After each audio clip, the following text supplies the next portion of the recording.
Assalamualaikum dan hai semua. Selamat datang ke Kelakar Belia Podcast. I am your host, Syed Ashraf Idrus, and with me my co-host Adis Bungan. Hi everybody. Hello. Welcome back to Kelakar Belia. Podcast tu diembak oleh iBrandium dan Azam Sarawak. And podcast tu basically kami orang membincangkan topik-topik ataupun isu yang agak boleh panas ataupun informatif bagi para pendengar dengan yang nangga kita. Don't forget to stream this podcast yang ada keluar di Apple Music, Spotify and YouTube sekali. Boleh like and subscribe sialah. So if you're watching us, don't forget to like, comment and subscribe. Anis, how are you this week? I am feeling okay. Yeah. Just quite a bit tired lah because it's a whole day. I think it's also the same It's to the same, you. ya. Cuaca pun okay. Sekejap panas, sekejap hujan. Nyaman ke tidur? Nak? Ya, tapi siapa You tidur? can't rest, Oh. The hustle and the grind continues. Jago kita bekerja nak Benar. sepanjang hari. Kita ada travelling ke lately tak? Mun macam minggu tu, kami hari-hari commute dari Serian ke Kuching. Oh, that's your. Ya, benar juga. That's a long commute there. Yes. Yeah, accumulate. Recently, I went to play a show, and I realised how hard it is to macam selalu kata orang travel pasal balik sama hari kata orang pergi pagi pulang petang. It's such a taxing thing, lelah sebenarnya. I always feel a bit macam I can't do this anymore. Benar. We're getting older, but you know, I still feel young. I still can do this. So I don't know how you feel about it. Kami rasa I see you still very young. Same goes to me. Memang Thank masih you muda very lagi. So macam kita pada tadi nak balik hari. Kadang-kadang balik hari pergi ke kawasan yang luar bandar. Contoh for myself, memang ambil diam di kampung, diam di Serian, bekerja di Kuching. Mun ada masa dijemput sampai ke kawasan luar bandar di Bintulu lah, sampai ke luar bandar ke Miri lah macamnya. So kadang it just take one whole day je. Yeah. Pagi night flight pergi ke kawasan luar bandar sampai ke Siar, balik malam balik ke Kuching. Pasal driving ke balik ke Serian. Sometimes orang sedar kadang-kadang driving Kuching ke Miri dah berapa jam? Lah. Bisa hari bah. Nasib baik ada flight. Yeah, but on today's topic, kita ada something yang agak, I would say it's kind of nice to talk about because it's quite relatable. Yeah. Kita ada topik tu which is kena kita perlu ada sukses, kita perlu ke bandar, keluar ke bandar. So do you think that's like a nice thing for you to talk about today? I'm excited. Yeah. Without further ado, kita boleh introduce seorang tetamu. Kami tetap tu sebenarnya tetamu tu pernah cerita kami yang pernah jumpa kami. Yang pernah langgau ke. Kita blur sini pernah langgau. Dua hati ada cerita kami dua, jejak kami dua tu. Wow. Jadi without further ado, please welcome our guest of the week, Encik Izul Hazwan bin Syamsu, penulisan bebas. Apa khabar kita? Hai. Ada audience mana poket. Apa khabar tak apa? Alhamdulillah. Setakat tu okey, sihat tubuh badan, masih dikurniakan akal yang berfikiran positif. Alhamdulillah. Paling penting. Yes. Yang kedua paling penting lah, kami ada hajat lah. Our Dia dah podcast tahu motto Dia dah tahu dah. kami ada hajat lah. I like this guy. Yeah. So for those yang si kenal siapa kita lah, kita boleh introduce quickly siapa kita tu sebenarnya. Okey. Terima kasih kepada Ash, Cik Bungan, Kelakar Belia Sarawak, and then kepada yang menjemput lah, especially. Terima kasih. Saya, nama diberi Izul Hazwan bin Syamsu, berasal daripada Mukah, berumur 31 tahun. Kah? Daripada Mukah. Jauh daripada Kuching. Jauh daripada Kuching. And saya adalah seorang penulis bebas, menulis yang berhasrat untuk memanusiakan manusia. Wow. Yes. I like that. Yes. Wow. I like that. Berapa lama dah kita mula Penulisan. penulisan tu? Penulisan tu basically secara asasnya kami bermula dari umur yang muda lah. Kami banyak menghantar penulisan, banyak terlibat dalam bidang sastra. Walaupun kami bukannya daripada background sastra. Anak seni lah tu. Bukanlah anak seni, basically fully anak seni, tapi minat kepada sastra penulisan. Okay. Kami daripada bermula minat yang membaca, terus jatuh cinta kepada hobi menulis. Faham. Dah bila kita kecil dulu dah ada war-war asal memang nak jadi penulis kah? Ataupun benda tu as you grow older?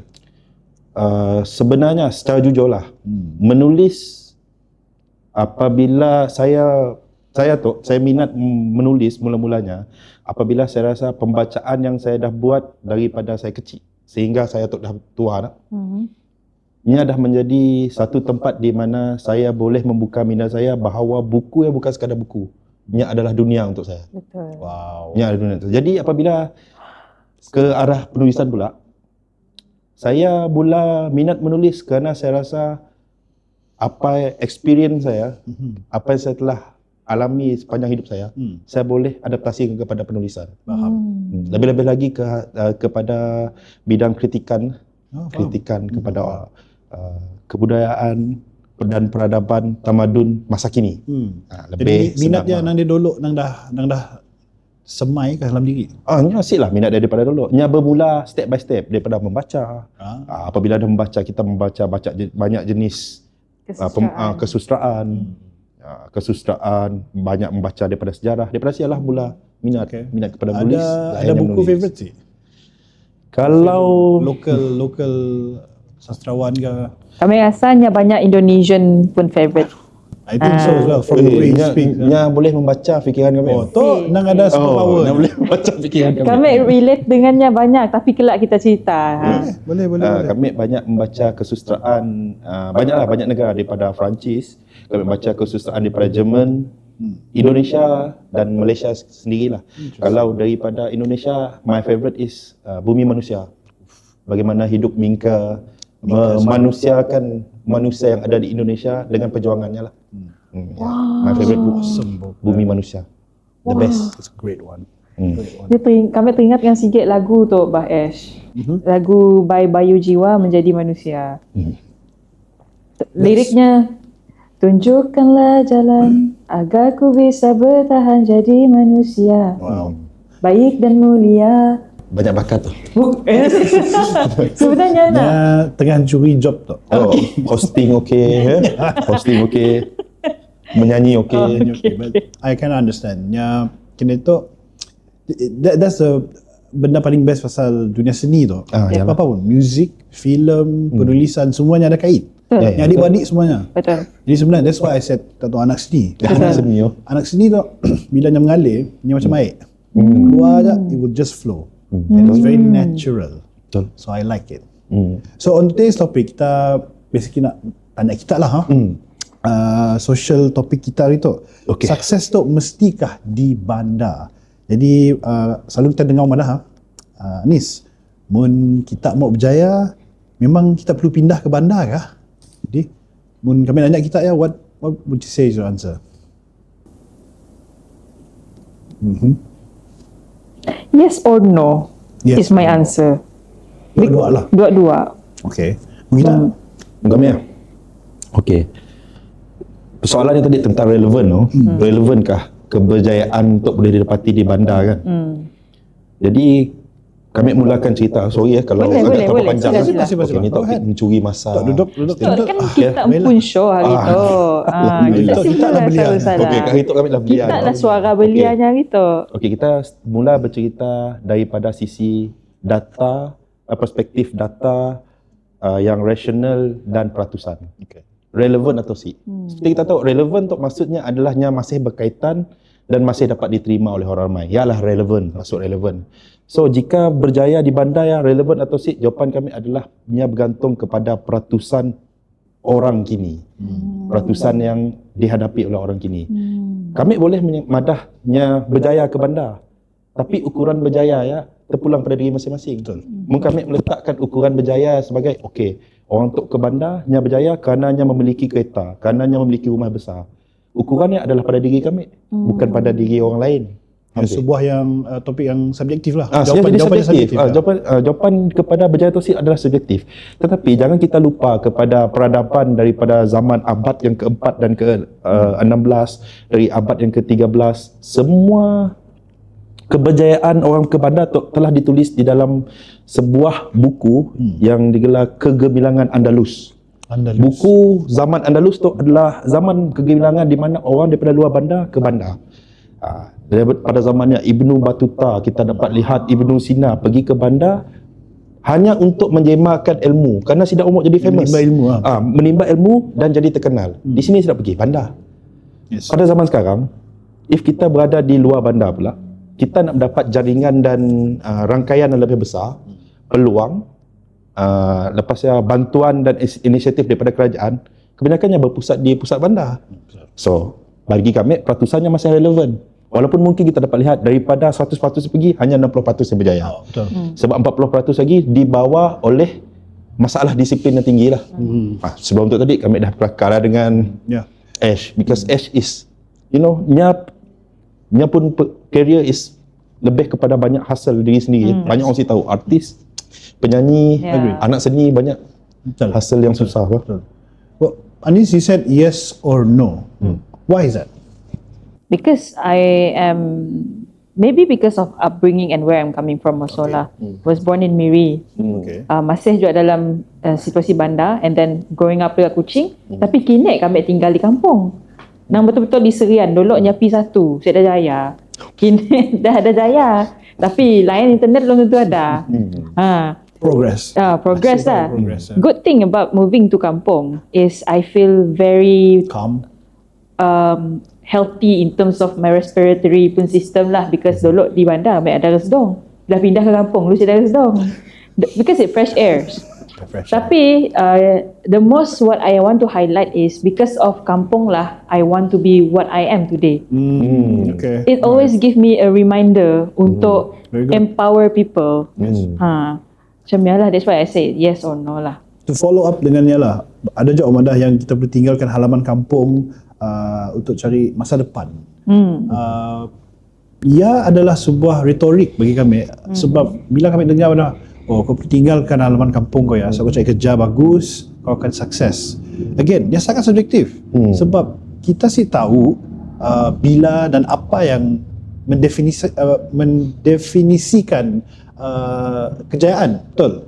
So, kena benda yang masih sangat wujud dalam generasi muda tu, tak rasa? Kan? Kita notice sih. Notice? Kami sedar yang macam dia masih ngembak pagi-pagi, kita perlu ke bandar to exist, to succeed. Tapi sebenarnya, when you think about it, punya 10 orang aja yang sama mindset macamnya, to say kita boleh start something situ, 10 orang ni akan insyaAllah akan succeed. Walaupun patuh setiap mungkin dalam 10, 2 aja yang succeed. That's still a success story. So kami rasa benda ya, what do you think Om masih berfikir macam ya? Stigma kot. Okay.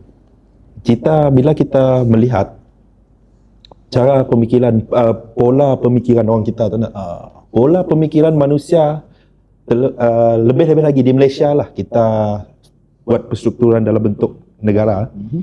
Cara pemikiran orang kita tu sangat unik tu sih. Sangat unik. Kenapa? Kerana kita sering dimomokkan dengan ketakutan yang lama. Keadaan sudah moden, tapi cara pemikiran kita masih tradisional. Benda dah banyak meluas, tetapi cara kita bertindak masih lagi cara lama, cara tradisional. Kita asyik menyalahkan benda yang tradisional, cara berfikiran yang tradisional. Kadang-kadang ada daripada cara pemikiran tradisional tadi akan membuat sesuatu benda yang menjadi berjaya. Tetapi asyik semua. Lebih-lebih lagi, macam yang tadi nak, macam apa yang S tanya tadi nak, adakah hanya stigma pemikiran aja? Kita dapat lihat kena soalan macam yang muncul. Oleh kerana pola pemikiran kita, kami yakin Ash tanya bukan hanya sekadar bertanya, dia mendapat data daripada pertanyaan orang ramai, daripada komuniti-komuniti di luar sana kan, belia-belia di luar sana. Mestilah confirm akan bertanya, kena aku rasa pergi ke bandar aku akan berjaya. Yang sebenarnya benda yang boleh dikatakan pola pemikiran. Pola pemikiran. Kami share sedikit data. Pada tahun 2025, from DOSM. Oh wow. DOSM. Legit. Kita pergi ke bandar, berapa ramai orang berjaya di bandar. Benda yang dapat dibezakan dengan kadar kemiskinan, miskin bandar. Yes. Miskin bandar. Okey, miskin bandar tu diberikan kepada orang yang hidup di bandar, mendapat gaji tapi tiada simpanan. Betul. Ia adalah miskin bandar. Kita lihat pula situasinya di kampung. Orang tu bekerja biasa saja, hanya mempunyai segeran tanah dan mengusahakan sawit, tetapi simpanannya menggunung. Apakah perbezaannya dengan orang pergi bandar tadi? Jadi kita dekat situ kita fikir, sebenarnya pola pemikiran kita tu sebenarnya adalah masalah utama. Bagaimana cara belia berfikir. Ingin kami teraskan juga lah, pola pemikiran kita tu sebagai belia, kita jangan terus kepada apa orang tak boleh berikan aku. Benda pertama fikir, apa yang kita boleh beri kepada masyarakat kita. That's true. Kita mesti bertindak sebagai kuasa masyarakat sivil.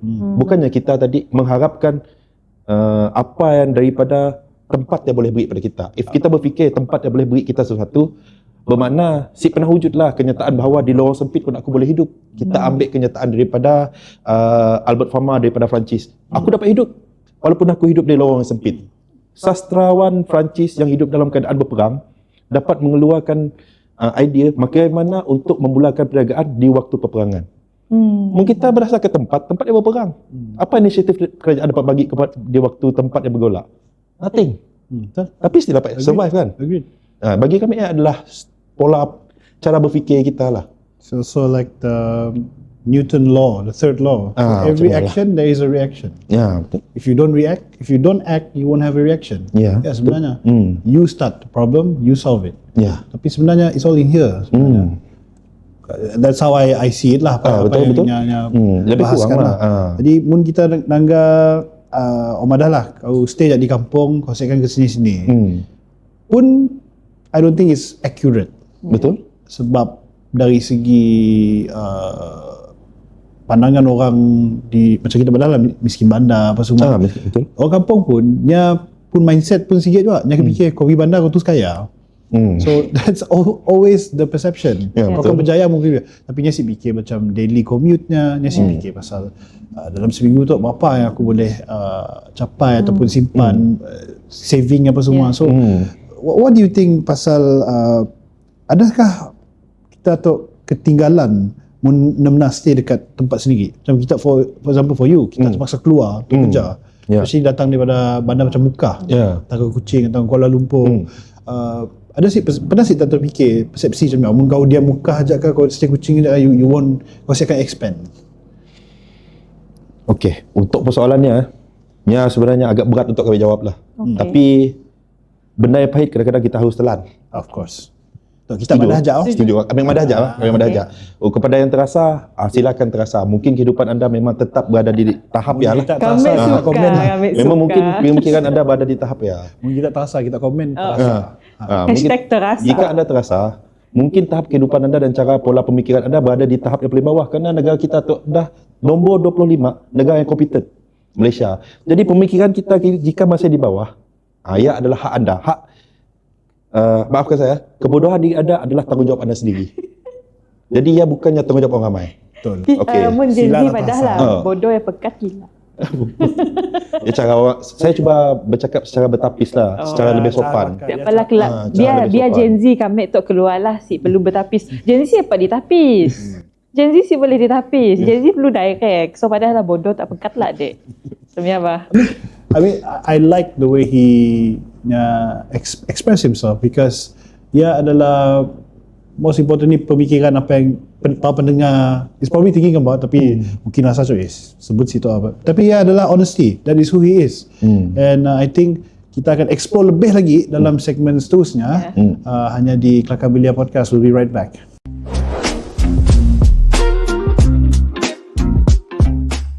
Hai, so kita masih dengan Izul, tapi dia suka ditunggah Zul lah dia. Oh, Zul. Nama freedom writer lah. Ya, memang freedom. Nama freedom lah. Kita ada nama pendek kan? Anis. Kami suka bungan. Tak suka bunga. Mesti suka Anis. Saya suka dengan Anis. Okey lah. Suka gitu. Anis lah. Anis jadi manis. Macam ni ya.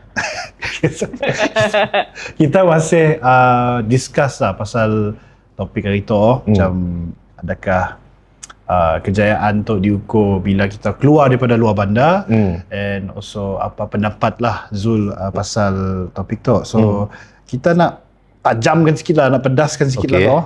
Ada tu soalan tu, dia nanya, pada pandangan anda Zul, apa sebenarnya yang dicari oleh beliau itu? Duit kah, peluang, lifestyle, kebebasan atau penghargaan? Okey Nis, kami nanya kita ni tu. Setuju sih mun kami madah semua benda yang dicari belia kini. Setuju sih. Setuju nak? Saya dah sikit pun daripada benda ya, sik dicari belia. Betul. Contoh, saya pergi ke kawasan awam yang ramai belia.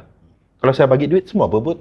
Betul. Kalau saya bagi peluang semua nak jadi famous, semua nak jadi famous. Betul. Kalau saya bagi peluang untuk semua untuk dihargai, semua mahu apa? Betul. Semua mahu dihargai. Sebenarnya, okeylah, apa yang saya akan jawab tu, yang mungkin terlampau ke arah soalannya lah.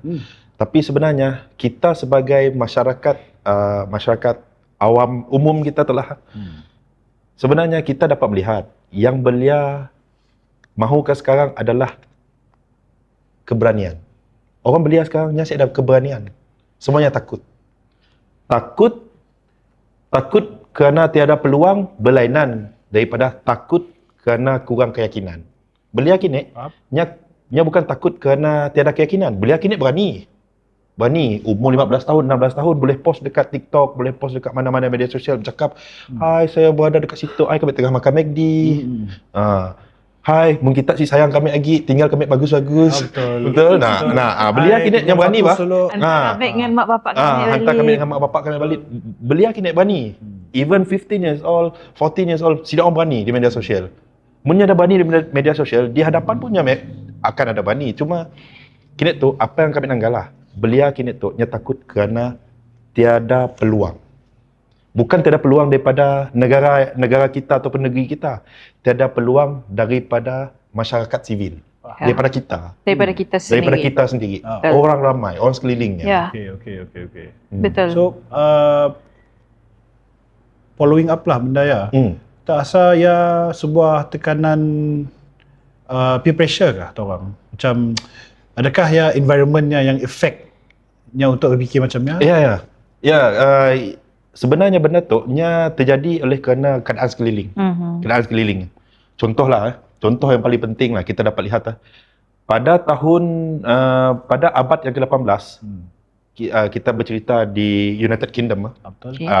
Pada tahun paling tepatlah kita boleh letakkan tahun 1894. Orang yang di kependudukan penduduk di kawasan United Kingdom tu nya mula berpindah ke London dan Manchester untuk kerja di bahagian perindustrian. Industrial Revolution. Industrial Revolution.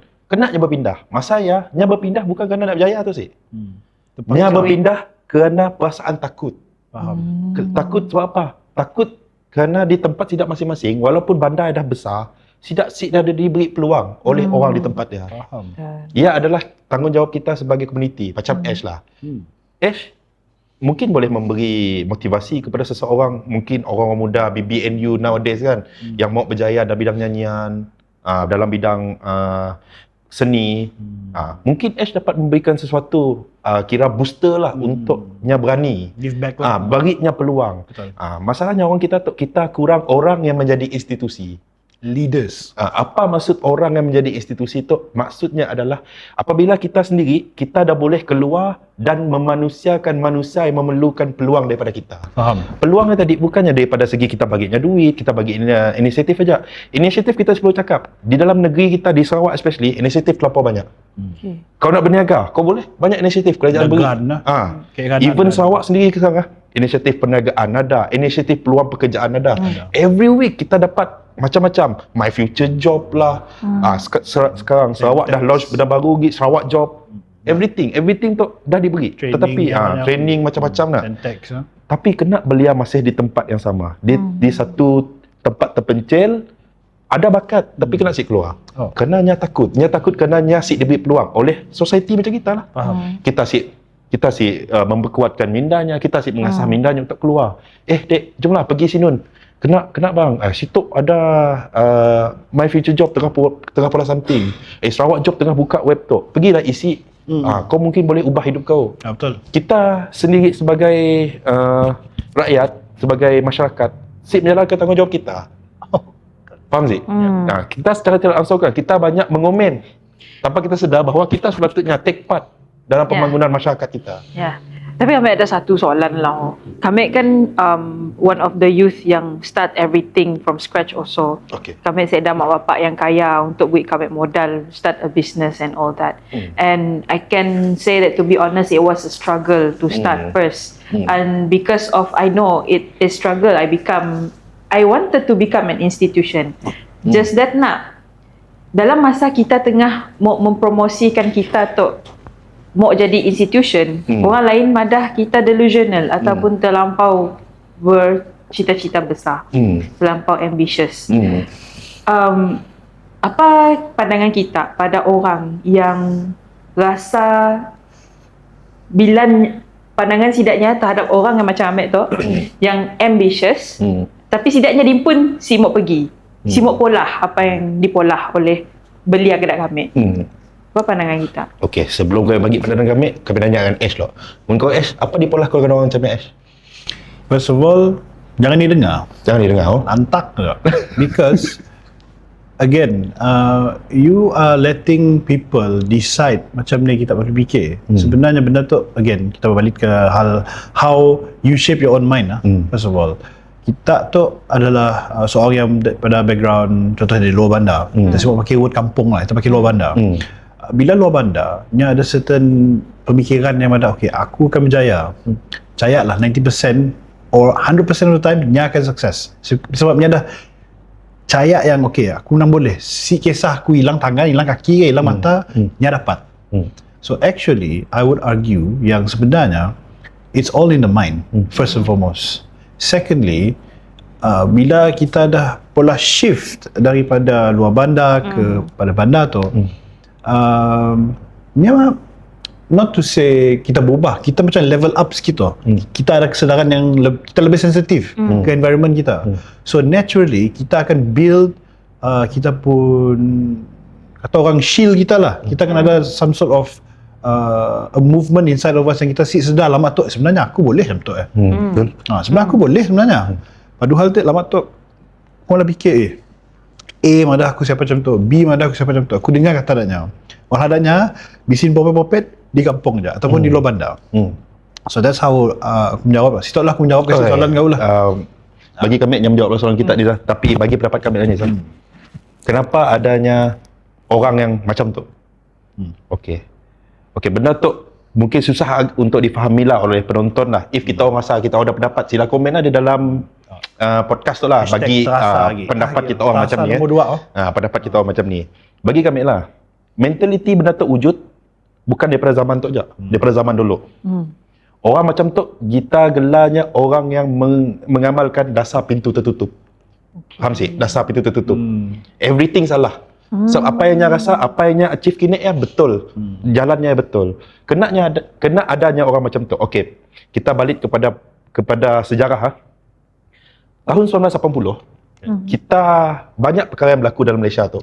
Daripada ekonomi turun, naik, apa semua kan. Benda tu dah mengasah dan membentuk minda orang kita tu kepada ketakutan terhadap fakta. Jika kita nak keluar daripada kesusahan, kita perlu melakukan sesuatu yang baru. Orang kita ketakutan yang sampai kini macam Ash pada tadi lah, ketakutan terhadap fakta sebenar.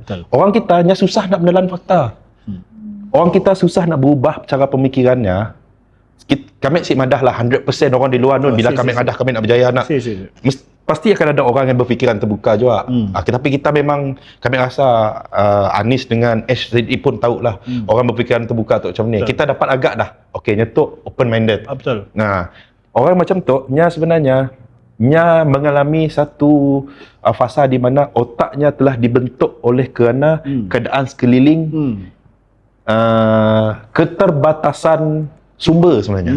Kita boleh gelarnya sebagai keterbatasan sumber. Kenapa orang macam tu nak? Selalunya orang macam tu nya lebih mencari hiburan. Betul. Okey, bila nya nak okey, aku hidup di kampung, aku kerja jak sawit, ujung bulan aku dapat ada duit, aku isi dah belanja. Aku ada duit belanja dah. Aku dah boleh naga wayang. Betul. Aku boleh pergi ke bandar. Walaupun pendapatan tadi 900 ke 800 je. Faham. Ada lagi yang lebih teruk, menghabiskan duit di ruangan judi, handphone sengit. Yang masalah orang kita juga ya. kebanyakannya orang yang mengomen macam tu, kebanyakan yang macam ialah hobinya. Nak kena baju kami, Hari tok madah, saya hidup susah. Nyatuk berjaya, nyatuk mau jadi kaunselor, pergi ke bandar, mula open business macam tu. Ada je duit, Si saja. si patutnya berjaya tu lekat ya. Lekat nyari pun tangan sikit. Lekat ya. Ada je duit beli charger pakai phone dah. Pakai mainkannya. Kena nak. Yalah, madah kebanyakannya orang yang macam tu, nya sebenarnya keterbatasan sumber. Betul. Sebab sumber dalam otaknya adalah keseronokan aja. Sebenarnya yang dipadahnya oleh Zul tu juga, dalam English apa dah Renaissance. Okey, betul. Adalah sebuah kesedaran diri. Like how the great painters like Michelangelo. Betul. Donatello, semua adanya, mereka nama gentle. Yes. Yang sebenarnya Datuk adanya ada kesedaran diri yang tinggi. Taken from the Greek philosophers, Socrates, Herodotus, Homer. Dan semua ada kesedaran diri macam, you know what, sebenarnya it's all in the mind. The human mind is the weapon. Sebenarnya betul. bilanya ada panggil macamnya, si kisahlah. Kau dari bandar sini, betul. kau dari julau ke, belaga ke, lantak lah kau. Sama aja. If the mindset is there, percayalah, you can. Keterbatasan sumber tu bahaya. Bahaya. Okay. Seriously, nya sangat bahaya. Nya boleh mengubah orang kita daripada maju kepada mundur semundur-mundurnya. Dan percayalah, if benda tu diamalkan kan, mungkin kemerdekaan tanah kita tu terjamin. Percayalah, dia akan boleh jadi seteruk ya. Sebab Dia bantut. Nya terbantut. Kita membangun kerana apabila orang nak maju sedikit, kita dah memberikan komen. Biasalah zaman sekarang tu, zaman sekarang tu kita bertuhankan komen. Betul. Bertuhankan komen. Makin orang kita. Makin orang kita. Kakak sikit deh. Cakap sikit. Kau tu dah jadi macam tu. Jadi sedih. Nah. Dah ajak bah. Biasalah. Time raya selalu ya. Alhamdulillah. Time raya selalu. Siap mak raya haji tu. Siapa perlu dikorban dalam tu? Siapa mau dikelakar, siapa nak disusih kita. Siapa nak disusih. Yalah masalahnya. Benar. Jadi sebenarnya persoalan tu lah, berkisar pasal tekanan sosial ataupun surrounding lah. Even kawan, influencer kawan pun. Contohnya nya ada mindset yang betul datang di kampung nya salah gaul lah dengan orang di bandar tu. Pun ada juga benar jumpa. Betul. Jadi kata orang signal kerek belok kanan. Semua sih betul lah sia. So again, perlu nilai dari sia. Datang ke bandar dengan membawa pemikiran sayap kanan. Bila datang ke bandar, nya dah menjadi sayap kiri. Lain gaul. Membawa pikiran sayap kiri. Sayap kanan tu tadi hanya untuk berjaya. Bila datang ke bandar, susah. Yalah sebenarnya betul lah. Soalan yang tadi, nya betul-betul dia sepatutnya orang di luar nun yang menonton lah, terutama kan menonton, sepatutnya anda sedarlah kepada keadaan sekarang tu kan, bahawa orang kita tu benda pertama disiplin kurang, yang kedua cara pemikiran kita tahu kita ada keterbatasan sumber, usaha mencari orang yang ada guna. Apa guna kita jadi manusia hari tu if hari keesokannya kita tak ada apa-apa yang kita boleh tingkatkan dalam diri kita. Hari tu seorang buruh, esok sekan kita nak jadi kekal berfikir seorang buruh. Kita mungkin dapat ubah pekerjaan, tapi pemikiran kita dapat ubah. I feel like it's very wonderful. Sebenarnya ada satu perkataan tu yang orang selalu beri engkame, orang di kampung lah. Yang selalu beri engkame sampai kadang-kadang it's hard for me to brush it off. Yang ada macam tu. Si perlu jadi lain daripada yang lain. Kau isi je SPA saja. Kau kerja je government saja. Kau jadi cikgu je saja. Play safe. Play safe. And then bila kami pada no, kami si dapat mengajar. I'm not talented to teach. Si perlu berbakat. Ya je peluang ada kini. Kau nangga kau cikgu nun. Kau nangga kau cikgu nun kini dah pakai kereta Honda. Ataupun kata pendek, apa oleh kau? Apa oleh kau malah macam ni? Kau pergi sia situ. Habok pun tarak yang mana macam ni. What's your thought about this? How can people like me who is ambitious tu menguatkan diri selain daripada ignore, selain daripada don't think about them, macam ni kita mau apalah. And how also can we educate this kind of civil people, society? Sebenarnya soalan yang diberi Anis tu seriously sakit pala fikir. Sakit pala fikir, salib pala fikir. Aku cari Vicks ke kau. Sebenarnya kan. Tapi kalau kita bercakap melalui rangkaian dan apa yang telah diberikan oleh kerajaan persekutuan ataupun negeri pada kita lah. Sebenarnya orang kita tu orang kita ataupun kita Anis lah, contohlah kita lah ataupun individu lain di luar sana kan, kita orang mau berjaya kan, benda pertama yang kita orang mesti buat bukan setakat ignore orang yang banyak bercakap macam tu je. Benda pertama adalah lebihkan ilmu pada minda kita orang sendiri. Bukannya ilmu tentang psikologi. Betul. Tetapi ilmu tentang macam ni kita orang mau growth diri kita orang. Yes. Mengignore aja tapi kita orang buat apa-apa saya ada guna. Guna je. Benda pertama, kita mesti ada ilmu.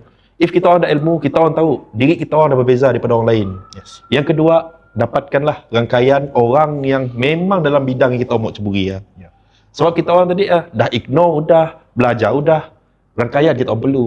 Dan yang ketiga, dapatkan inisiatif kerajaan. Kita mempunyai kerajaan yang sangat bagus Ash. Yes. Kan Nis? Agree. Kita mempunyai kerajaan yang sangat bagus. Lebih-lebih lagi kita di Sarawak tu. Macam-macam dia beri free education. FTS ya. Nak berniaga, senang dia berniaga. Baru-baru tu tadi apa dah nama inisiatif? Kami pun lupa lah. Kepada orang di luar tu kita boleh komen lah apa inisiatif kerajaan yang lebih tahu. Bolehlah letakkan di dalam ruangan komen lah kan. Apa inisiatif kerajaan. Tapi sisa kami hanya ada beberapa inisiatif kerajaan yang bergabung dengan inisiatif daripada kerajaan persekutuan untuk membantu orang kita. Betul. Untuk membantu peniaga-peniaga kecil. Kini tu, peniaga kecil boleh dibantu. Betul. 30-40 tahun yang lepas, siapa nak bantu? Okay dah. Tapi still orang dapat berjaya nak. Apa tak lagi sekarang? Artinya, Progress. progress. Artinya sekarang tu nak, after semua step yang kita dapat tadi nak, kita ignore dah, berilmu dah, kita dah dapat cari rangkaian, carilah inisiatif. Jangan berhenti. Ya. Kita tak mesti disiplin diri mesti ada lah. Betul. Kau mau berjaya tapi kau berhenti, kau set dalam langkah yang betul. Memanglah kau tetap macam ni lah. Jadi kita memenangkan orang yang bercakap buruk dengan kita. Benda pertama, jangan kalah. If kita kalah sampai bila? Kekal jadi orang kalah. Betul. Benar-benar. Kayak apa nama? Semua benda tu nak kita rasanya terlalu berat ataupun kita sedang insult diri lah. Sebenarnya again it all comes down to your nama itu kita. Betul, Bila niat. Bila kita kerja hanya mesti ikhlas. You need to understand when you do this apa sebenarnya tujuan lah. Banyak masih faham dia benar. Yalah kita nangga Gen Z kan. Dia kerja memang mengejar lifestyle, mengejar duit. Mungkin sebabnya masih muda. Mungkin juga nya belum rasa era nya terima komitmen dalam hidupnya, perlu bayar bil kan, ataupun nya menikah ataupun maybe 10 years after nya umur, let's say kita 31 orang yang umur 21 gitu tu. Nya mau travel luxury. Nya pun mindset tak aku perlu keluar dari luar bandar, pergi bandar, aku kerja bagus, aku boleh travel. That's my measure of success. For now. For now. But maybe later years lain lagi, priority-nya shifting. So that's why topik hari tu sebenarnya bukan hanya sekadar perspektif. Nya adalah mungkin sebagai teguran dan juga pengajaran. Betul. Sebab bila orang dapat tahu benda tu daripada perspektif yang orang lebih senior lah, dah ajar, mungkin dia boleh shape perspektif. Bila ada perspektif, bawanya macam you know what? Ada benar pada Datuk. And maybe aku just perlu ubah sikit je. Betul. Benda tu ada beri manfaat lah. Impact lah. Yeah, as per me, I see this topic also as a thought-provoking sangat. Topic. That's why I try my best untuk tanya soalan kedak ni orang kampung rasa. Kedak ni orang kampung fikir. Supaya at least pun, bukan orang kampung lah, orang zaman dulu. Orang zaman marik yang ada anak muda macam kita tu, yang ada youth di dalam householdnya, tapi sometimes they hold themselves because mindset sidaknya tepu. Betul. Zul diri pernah merasa macam ni? Pernah rasa macam bila daripada luar bandar tu aku perlu pergi Kuching lah, aku perlu pergi KL lah. Pernah sih terfikir yang you need to make that step personally lah. Kami tolak tepi soal ada keluarga ke ada keluarga apa semua lah. Dulu masa kami belajar di banyak tempat, kami banyak berpindah. Jadi kami jumpa banyak social strata yang banyak. Jadi kami rasa cara kami bercakap dulu adalah cara kami minda kami bekerja dulu adalah melalui macam ni kami berhubung sosial dengan semua orang. Bukan hanya daripada impian aja. Sebab kami dulu bercampur dengan banyak orang. Kami bercampur dengan orang Miri, kami bercampur dengan orang Betong, and then kami bercampur dengan orang Kuching. Daripada sialah minda kami dibentuk berfikir bahawa aku harus mencari tempat di mana orang menghargai aku firstnya. Bukannya akan ambil pergi ke bandar kerana untuk berjaya. Fikiran yang pertama, aku mesti cari tempat di mana orang menghargai aku. Dan di situ lah tempatnya yang orang banyak menghargai kami lah. Menghargai aku tak lah. Jadi, kalau nak bercerita tentang pengalaman, zaman kita lah. Kami mesti tahu zaman Anis. Macam kami dua tu. Lebih kurang sama dekat. Zaman kami orang, social strata kita diukur di kedai kopi. Semakin banyak kau lepak, makin banyak geng. Makin banyak kau tahu. Zaman sekarang, you don't need kedai kopi. Social strata ada di media sosial. The more follower you have, semakin influence lah anda kepada kehidupan orang ramai. Betul. Fun fact lah, daripada macam contohnya kami orang berjumpa di pasar ni, kami orang simple call. Kami orang tahu akan jumpa siapa Sabtu depan pukul 3 depan pasar. Kami orang dah ada macam ni. Ia adalah kadar social strata pada zaman kami orang dulu. Yang sangat fizikal. Meeting up is a currency. Berjumpa ya adalah sebuah luxury kami orang. Sebab kami orang bernaik bas dari rumah berjumpa di pasar. Betul. Pakai loya dulu itu juga. Macam apa? Jadi macam ni lah. Jadi macam ni lah dulu sebab lah kami bila kami madah. Keadaan kami berfikir dulu kerana kami diasah oleh ialah social strata kami berlainan. Bila kami pergi tempat lain, cari situ lain. Apabila kami last di Kuching, okey, di situ aku dapat naikkan karier aku dapat bina karier aku dan cuba keluar daripada, bukan kesusahan sebenarnya, keluar daripada penjara minda sendiri. Sebab dulu kami berfikir macam tu, easy to say lah. Dulu aku berfikir, okey, aku habis belajar, aku habis daripada universiti, kami pun berfikir macam orang tradisional ni. Aku kejarlah apa dapat, aku isi SPA, isi recruitment, apa dapat kerja dengan state kah, jadi cikgu kah, jadi apakah. Tanpa aku fikir betapa luasnya dunia di luar tu. Benar. Dengan karier yang ada. Benar. Kau perlu nak menetapkan tempat kejayaan pada segi tempat. Orang kata tu, ukuran kejayaannya adalah macam daripada awal tadi. If you have a big car, you have big house, you are berjaya. Si juga. big car, big house, then you bercerai-berai, berjaya ke si? Sama juga. Big house, big car. Dia si fikir pasal bayar tiap bulan. Dia si fikir maintenance fee. Konsep kejayaan tu luas. Berjaya, kami berdaya untuk orang ramai, letakkan dalam minda anda, berjaya bukan mutlak. Keberjayaan tu bukan mutlak. Kenanya bukan mutlak. Sebab hari esok belum tentu anda berjaya. Keberjayaan hari tu belum tentu dicapai untuk hari esoknya. Lusa mungkin kita orang dah fail. Bila dah fail, nak naik balik bukannya senang. Jadi jangan letak keberjayaan tu dalam satu ayat yang mutlak. Kerana benda keberjayaan tu adalah berbentuk berubah. Jadi untuk orang yang mendengar tu lah, ada sedikit lah yang kita orang perlu tahu bahawa bila kita orang meletakkan sesuatu karier dan pekerjaan untuk sebagai berjaya, anda sebenarnya sedang membunuh bangsa anda sendiri. Wow. Betul, serius. Sebab bila kita letakkan, hari tu kalau kau menjadi cikgu, kau menjadi orang yang paling berjaya dalam dunia. Berapa ramai kita menanggar kes. Hakikat lah, untuk guru di luar sana, saya bukan mengecam cikgu lah, tapi kita menanggar berapa banyak kes. Kita lihat dah, kau menjadi ustaz, kau menjadi orang yang membuat kerja di luar, menjaga zakat, berapa banyak kes. Adakah yang kita nilaikan sebagai berjaya? Jadi keberjayaan bukan mutlak. Macam kami, ukuran berjaya kami adalah aku mempunyai isteri, aku dapat beri makan isteri, aku dapat balik ke kampung aku, my parents cukup dijaga, I can send my parents to umrah and haji, aku dah letak ukuran sebagai berjaya. Jika orang berfikiran semua macam tu, percayalah, negativiti dalam negara kita berkurang. Dan percayalah, apabila kita dalam satu komposisi yang positif, semua orang akan jadi berjaya. Dan akan ada budaya yang judging pekerjaan kau belum berjaya. Betul. I agree. I totally agree. 100%. Orang daripada luar bandar pun akan berfikir positif. Nya kerja apa? Nya kreator kerja di supermarket tu. Nya manager di sia. Siapa lah. At least nya dapat cari duit. Muka berfikir positif, seakan ada benda negatif. Betul. Towards career yang ada. Faham sih? Benar. Setuju sih? Setuju gila. Yalah, susah dengan orang kita. Aduh, suka menternak kebodohan tu. Suka menternak kebodohan Macamnya kita menternak lagi lah kata boleh. Nyambung lagi kata. Yalah. Segmen tu kita nyambung lagi lah. Menternak kebodohan. Jangan kita menternak tu kata. Kadang-kadang orang kita bila kita bercakap dengan bagus, dia menyatakan bahawa kita tu melontarkan fakta hanya daripada buku. Lebih-lebih lagi macam kami kan, kerja kami penulisan. AI tu. AI. Sedangkan kami tadi menghabiskan semalam-malam dah. Aku menulis untuk mengikut hati aku nak. Tiba-tiba aja ada AI. Ya Allah, ya Tuhanku, ampunilah dosaku. Ampunlah. Kita ampun. Dosa kita kata kita menternak lagi. Kita nyambung lagi dalam segmen. Kadang-kadang. Yalah, boleh. Boleh. Boleh. Cun-cun pula kakak pasal AI nak. Lepas tu kita akan cerita pasal digital pun era. Ya lah. Aus boleh aus.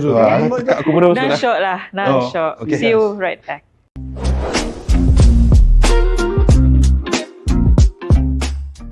Okay, kita mau kelakar pasal digital pun peluang lah untuk zaman tu. Kan kini kita dah ada AI and everything. Dan kami suka satu statement daripada kita di mana kita madah belia kini nya hidup dalam ketakutan. Takut sebab apa? Takut saya ada peluang. Dan ia pun dikenali sebagai existential crisis lah untuk orang yang dari zaman tu sehinggalah few decades onwards kelak. Existential crisis. Meaning to say, nya belum berhidup lagi, nya dah takut nak hidup. Dan sebabnya dimomokkan dengan informasi yang terlalu banyak, ledakan informasi, sebab kata-kata tadi, lepasnya rasa nyampun pekerjaan diambil oleh AI, nya rasa dunia tu dah set dah peluang untuknya. Apa pandangan kita dengan that kind of thought process dah mulai menghantui kita pun golongan belia? Okey. Aku dulu lah. Jauh je lah. Okey lah. Okey, macam tu lah. Suka dengan rakai. Aku suka dengan Gekai. Terima kasih. Terima Dia kasih. sangat berlemak. So next time boleh aku datang situ lagi? Boleh. Boleh datang lepak? Boleh lah. Komen je lah. Okey, okey. Rasa 3. Soalnya datang balik. Okey, macam tu. Okey, Nis. Oi, soalan Anis tu power. Nyenang bawa. Aku rasa tu soalan-soalan budak-budak degree memang macam tu lah. Kan soalannya power, soalannya bernas Betul. Bukan soalan yang cincai-cincai. Belah si Bernas belah tu. Bernas belah tu. Nasi berapa situ? Okey, kita kembali benda tu Masa running Masa, running. sorry. Okey, kita kembali kepada benda tu tadi Apa yang dimaksudkan oleh Hanis tadi lah, orang belia sekarang ataupun orang di luar, bukan belia je lah, banyaklah orang lain yang rasa terjejas bahawa AI tu akan mengambil alih lah. Tapi kita kena fikir secara logik lah. AI tu mulanya dibuat oleh manusia. Nya pun dikendalikan oleh manusia. Kita fikir secara ringkas je lah. Kita tengok buka ChatGPT. Siapa yang mengarahkan AI? Pun masih manusia. Jadi kalau kita nak terlampau senang cerita lah. Ketakutan tu adalah benda yang datang daripada, seperti kami ambil daripada S, datang daripada diri dan minda kita sendiri. Kita jangan takut kepada peluang. Contohlah, tahun 2008, Malaysia digegarkan dengan job security. Benda tu lebih besar daripada AI. Job security dah dipersoalkan daripada tahun 2008. Pengangguran paling besar di Malaysia. Orang semua asyik dapat pekerjaan. Krisis tu time-nya. Krisis nak? Kena mempersoalkan tentang AI yang boleh mengambil tanggungjawab manusia. Sedangkan pada tahun 2008, kita di dunia tu dah dikejutkan dengan job security. Apa yang boleh menjamin pekerjaan anda pada hari ini? Betul. Jadi, kita lah sebagai manusia, sebagai orang yang boleh berfikir, jangan jadikan sesuatu benda sebagai satu cabaran dulu. Ya, masalah orang Malaysia, kita tu kecil lagi lah skop masa kita orang Sarawak lah. Kalau kita madah Malaysia, kelak suruh Malaysia ngecam kita. Jom itu podcast. Jom si kelakar kita. Jadi kelakar. Kelakar Sarawak. Kita kecil kepada skop lah orang kita sendiri lah. Kita banyak berfikir kepada ketakutan dulu. Nak kita sih berfikir pasal kelebihannya. Betul. Okey, artinya apabila dah ada kemudahan, cubalah jadi orang yang mencipta peluang. Jangan hanya jadi orang yang mengambil peluang. Sebelum tu kita nak ambil peluang bekerja. Kena sih gunakan peluang ada untuk dan ciptakan peluang untuk orang lain. Kita sekarang kan, okey, banyaklah AI tu sebenarnya lebih banyak kelebihan daripada kekurangan sebenarnya. Cuma cara orang kita berfikir tu kalut sikit tu. Kalut sikit. Dia banyak berfikir kepada benda yang susah. Okey, dah ada benda tu. Sebenarnya benda tu bagi fikiran aku lah, macam kami bukan orang yang kritis lah dalam bidang AI tu lah. Bukan bidang kami. Dalam bahasa, kesusastraan, sejarah, mungkin kami tahu lah. AI tu bukan kami kritis. Tapi daripada apa pandangan kasar kami pada dasarnya, orang yang takut kepada AI tu adalah orang yang takut menerima pembaharuan baru dalam hidup. Tanpa pembaharuan macam ni kau, cakaplah kau daripada dulu je pakai skinny, kini tu dah pakai baggy dah. Aku suka skinny kok. Kau suka skinny yo? Skinny. Tapi kau dah style lain yang boleh bawa skinny jadi cun, faham Ya sih? benar juga, sila komen bahaya. Kita mesti, maksud aku macam, You need to try to adapt. Adapt lah, kita adapt kan dengan style kini lah. Faham ni? Faham sih? Sekarang lah kita, pusat ni lalu. sekarang lah kini tu, kita nak pakai Android type handphone yang lama, kotan kita tak nak madah, handphone yang baru gitu terlampau banyak benda negatif, orang boleh curi data bank kita. Betul, Please lah. betul. Kita sekarang tu dalam dunia era pemodenan. Betul. If kita terlampau takut, esok lusa kita nak jadi apa? Betul. Masih hidup di bawah tempurung. Betul. Mau jadi cacing di bawah tanah. Cacing dalam batu pun boleh hidup. Ya cara pemikiran lama. Cara pemikiran sekarang, kita keluar dari batu yang menimpa pemikiran kita tu, jadikan diri yang seorang yang bijak. Okey. Jangan jadi seorang yang miskin otak. Miskin otak sih ke mana-mana. Miskin otak. Faham tak? Hashtag miskin. Miskin otak. Kita jadi seorang miskin otak, saya akan jadi ke mana-mana. Jangan berfikir pasal takut dulu. Fikir mencipta peluang dan kira banyak orang kita tu lah suka mengambil peluang aja. Kami tahu lah cara based on jokes orang dulu lah. Melayu macam ya. Nama Melayu. Orang Melayu. Biasalah orang lokal macam ya lah. Nya dah jadi satu benda yang sensitif dah. Sebab apa? Sebab cara tindak tanduk kita sendiri. Kita terlampau takut. Berapa ramai orang di luar nun berjaya kerana lari daripada ketakutan. Paling senang lah pok. Tak ada AI nak. Tengah orang dekat Nigeria gini. Nya pakai AI je maulah lagu.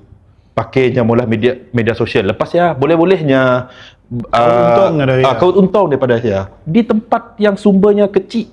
Tapi orang di sini mempunyai otak yang kaya. Kita di tempat pelbagai sumber. Kerjaan beri macam-macam je pakai nulung. Kawan aku apa AI? Apa sebenarnya AI? Artificial Intelligence. Kawan aku dah ada income. Ada income. Mun aku dah ada income AI. Ya sebenarnya. Tapi betul lah. Kecerdasan buatan tu pada pertamanya kecerdasan buatan ataupun AI tu yang menjadi ketakutan orang ramai. Yang siapa dinafikan lah. Banyak orang madak, kerja aku akan ditukar. Aku mula poster tu akan ditukar. Tapi mun orang yang prompting yang si betul, singit je mukanya nak. Ada di kelakar kami masalah. Mata kau si betul. Mata si betul nak. Bila kau kat situ lah. Kau nampak si dekat siap. Lidah pada situ. Nah. Si betul. Sebenarnya kita perlu nanggal sebagai kelebihan. Semua orang kini tu nak nanggal lah. Kami sentuh sikit pasal gen. Aku sentuh sikit pasal gen bro. Orang nanggal Gen Z tu lemah apa semua. Cuba orang nanggal kelebihan sidak juga. Sidak pola pemikiran sidak orang. Sidak disebabkan sidak dah ada ledakan informasi nak. Sidak lebih kreatif tu sih daripada generasi milenial. Dia sebenarnya sangat banyak berfikir. Sangat banyak berfikir. Sidak tu kadang-kadang sampainya pun dah si tahu apa nak fikir. Ideanya random datang. Benar. Macam orang dulu nak idea, kita asyik dapat random. Betul. Kita terpaksa duduk di kedai kopi, buku, baca gelas buku, kopi, gelas air kopi dah habis RM7-8 baru idea datang. Betul. Baru idea, pelaksanaannya belum. Tapi Gen Z gini, okey macam tu. Siap. Dengan ada teknologi yang ada sekarang. So benda yang kita bagi kredit lah. Macamnya juga AI. Kita jangan takut. Ada gen baru, pemikiran macam tu. Kita takut. Ada AI, kita terus jadi takut. Sampai bila nak takut? Jadi from your context is, you need to try to adapt. And create your own opportunity daripada siap. Ya, betul. Macam sekarang tu nak. Orang kita banyak gagal kerana takut. Benar si Ash? Betul. Ash punya takut. Sedanya sampai ke tahap kini tu. Selalu aku gagal. Tadi aku gagal lah. Turun tangga. Si betul. Orang turun tangga 1, 2, 3. Aku 1, 3. Lu selalu. Kira gagal lah. Nya mesti macamnya. Nya kita mesti sentiasa berani. Yes. Berani cuba and then jangan just because kita fail, it's better to have failed than to have never tried at all. Macam ada satu quotes yang saya baca tu lah. Yang ada once you fail and you fail again and you fail again, it means you are closer to success. Closer to success. The more you fail, the closer you are. The more you fail, it means that you go forward. Tapi terusuk git, tapi you go git forward, terusuk git. You just always try, and that's what is success. You are resilient to failure. True, Zul. Kita selalu ada dengar wadah kerja online. Kita zaman AI apa semua, berbalik kepada kerja online lah. Contohnya, wadah kau sih perlu pergi bandar, kau boleh tak kerja anywhere, work from home. Ataupun remote work lah. Mungkin konteksnya lebih sesuai bila kita scopekannya mungkin zaman COVID atau zaman kita MCO dulu lah, kita lockdown lah. Tapi kena itu lah, dalam konteks kau work from home just because boleh, adakah ya sesuatu yang boleh dipertimbangkan oleh generasi kini itu? Sebab Sarawak tu, Ahmed Anis pernah cakap pasal tu lah. Populasi Sarawak tu sebenarnya kita tu besar. Besar. Kita besar. Di sini semestinya kita tu ada masalah populasi. Masalah populasi kita si cukup. Jadi adakah yang relevan bila kita macam contoh kita nak KL lah. Dan dah stop turun kerja ke office. Terlalu padat gila kami gila. So you work from home. Tapi kita tak negara skala kita kau di kampung lah. Kau boleh kerja di rumah. Kau jaga kebun, main dengan angsa kau ya. While aku bola kerja. So, adakah ya sebuah naratif yang boleh boleh diguna juga oleh generasi kita sebab teknologi kini membuka peluang untuk semua belia stay di kampung tapi dia masih mampu jana income dan berkembang. Okey. Soalan tu aku suka. Yes, sir. Okey, kita dengar. Benda tu tadi menceritakan tentang peluang kan? Okey. Peluang, jika ada peluang, kita mestilah ada orang yang betul-betul berpengalaman untuk mengambil peluang. Betul sih? betul. Bagi kita dua, generasi muda tadi dah berpengalaman sih dengan ambil peluangnya? Belum. Okey, jawapannya? Jawapan kepada soalan yang tadi? Bagi kita dua, macam ni. Anis. Aku bagi kita orang Sekali lagi. Okey, aku bagi satu elemen. Kita dah ada peluang. Bekerja secara digital daripada rumah, perlu ke bandar. Okey. Untuk mengambil peluang tu tadi, kita memerlukan orang berpengalaman. Setuju tak, Si? Setuju, Si. Okey. Jadi jawapan kepada soalan yang tadi, adakah relevan si orang tu tadi untuk dapat si belia muda tadi bekerja daripada rumah tanpa pengalaman? Belum dapat. Kena bagi kita dua lah kena. Okey, kena pengalaman yang penting dalam untuk mendidik belia untuk boleh bekerja di rumah. Kena pengalaman penting. Ya, ibarat kau ada kereta, ada engine. You can drive, but you need to have that intelligence. You need to have the know-how dulu sebelum kau boleh. Sebelum kau boleh. Okay, tu antara jawapan yang aku mau dengar. Kita ada ni. Dia belum cukup mature lagi untuk faham sistem of working. Mungkin dia ada knowledge, dia belum cukup matang. Betul. Belum cukup masak. Betul. Tengok si. Itulah, iyalah biar bercampur terdua. Pintar apa? Sebab adab lebih penting daripada ilmu kan? Betul. Yes, we talked about that as well. Adab lebih penting dari ilmu. Peluang aja, ilmu aja, tapi saya dah pengalaman susah juga. Jadi macam yang tadi Anis padah dengan Ash padah tu. Bagi kami 6 setujulah. Belum cukup matang. Kau belum tahu macam ni nak mengendalikan. Jadi kau nak kerja aja work from home. Boleh work from home, tapi betul sih kerja di pula tanpa pengawasan yang betul tanpa delegates. Jadi aku pula akan jadi orang yang madah relevan. Kita dua dah jadi relevan nak. Mun aku ngikut kita dua, artinya kita ada critical punya perbincangan tu. Okey, jadi aku jadi pihak yang mengatakan relevan. Kena relevan. Okey, aku akan jadi pihak yang mengatakan relevan. Jawapan aku kenapanya relevan? Kerana kita di dalam keadaan krisis. Jadi bila kita berada di dalam keadaan krisis, benda yang pertama yang kita boleh buat adalah menjimatkan sedaya upaya mungkin semua sumber yang ada. Pengalaman saya ada, tapi kita boleh cari pengalamannya dengan cara menontonlah, gunakan digital balik. Nangga orang yang boleh bagi talk tentang pengalaman kerja kini tu, how to be a teacher, how to move that chair, semua ada dekat YouTube. How to write letter N. Kau type je di YouTube, semua keluar. Jadi pengalaman dapat ditimba dengan cara akses daripada YouTube, social media, TikTok. Jadi aku pun jawapan lah. Apa pada Bang Jo? Ketek aja. Ketek aja. Okay. Kita dah boleh ketek aja kena tu. Betul. Salah satunya. Yang kedua, kena kami madah yang relevan lah. Kerana kena tu, kita tu untuk meningkatkan industri kerja kita, kita memerlukan company untuk menjimatkan tenaga kerja manusia yang berada di office. Percaya sih dengan statement, setuju sih dengan statement tu. If office banyak menjimatkan tenaga elektrik, ruang untuk bekerja, percaya sih company yang lebih sustain lebih lama. Percaya sih. I believe that. Macam saya sendiri percaya dengan benda Jadi untuk menyeimbangkan kita punya pendapat tadi, both of you kita dua jadi orang yang setuju. Macam saya pula jadi setuju. Jadi pada penonton kita orang fikir apa? Letakkan dalam komen. Jangan je padah kami orang untuk pandai kelakar je. Kita orang letakkan pendapat. Bodoh bukan kilat. Kelakar je pandai. Komen lah padah dalam komen. Apa yang kita orang rasa? Si betul komen. Kita rasa kami orang pendapat kami orang tadi si betul. Try. Apa pendapat kita orang? Kita tengok. Betul si betul. Bidaskan hujah. Perdana Menteri kedua. Betul? Apa kata orang yang pedas punya berisi. Tapi betul lah. Betul. Tapi betul nak. Benar. Antara kita 3 pendapat, semua pendapat kita betul. Tapi macam ni dengan orang luar tu, dapat sidang orang berfikir selevel kita isu. Okey lah. Apa social pemikiran sosial strata tinggi. Strata sosial kita.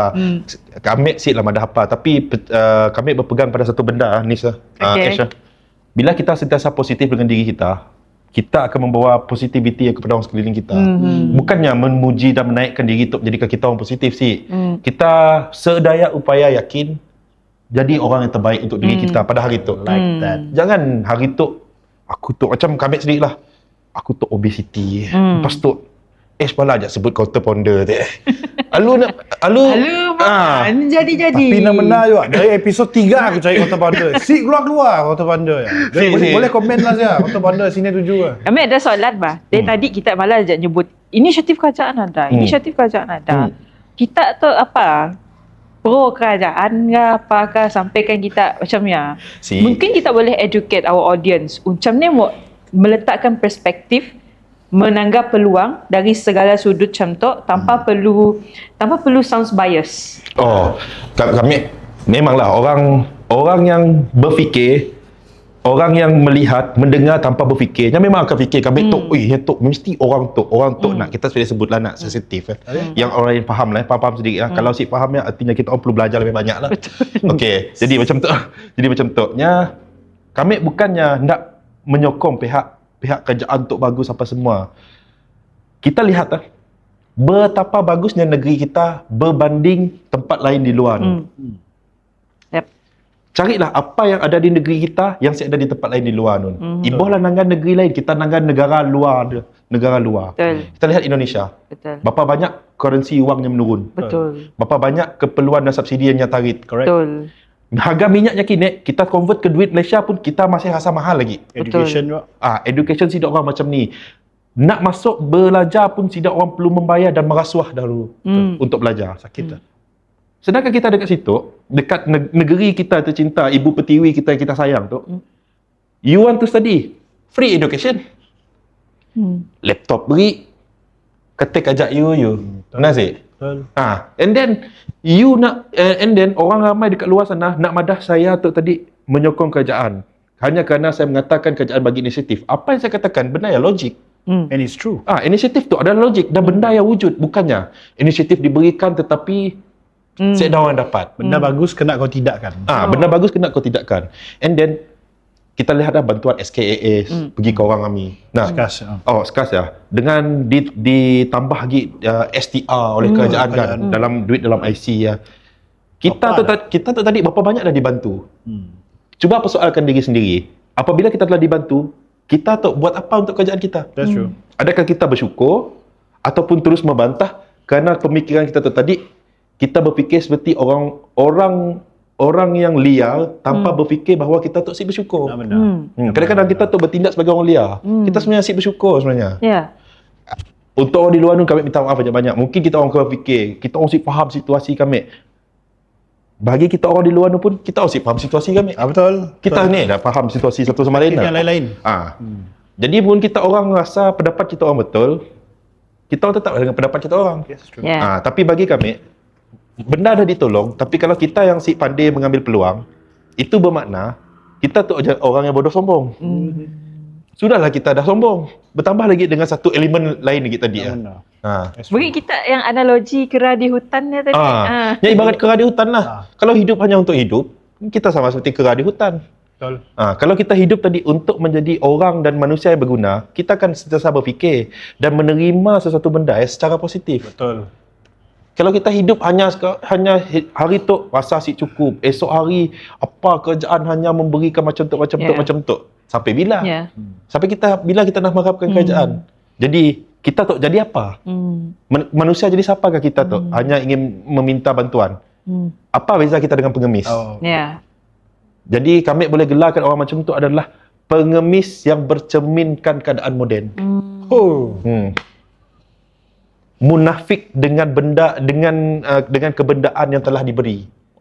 Kancil bertopeng Myvi. Kancil bertopengkan Myvi. Style.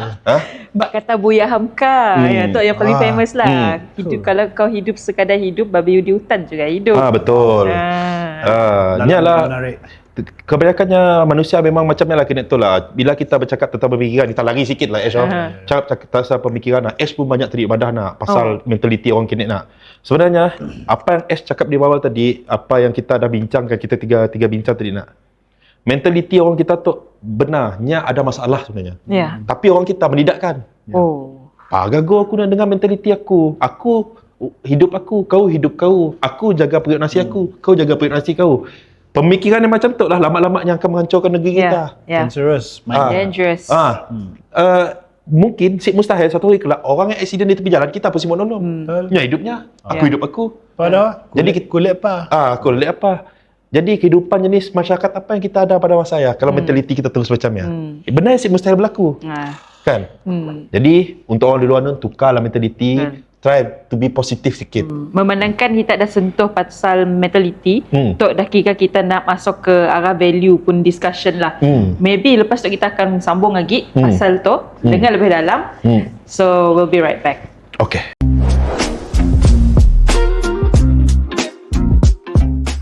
Tak cak hausul. Ya, saya dah malu kat Cina itu tu.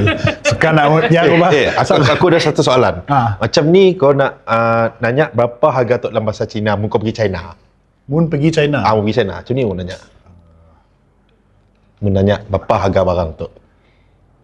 Cik tahu, macam ni? Okey, aku pada kau Tapi serius kau mesti ambil benda tok sebagai pelajaran baru bagi kau. Kau tahu ni, cik tahu? Pergi ChatGPT. ChatGPT ya. ChatGPT ya. Tengah orang yang menggunakan kelebihannya benar. Macam ni ya. Okey, macam ni cuba tanya macam ni.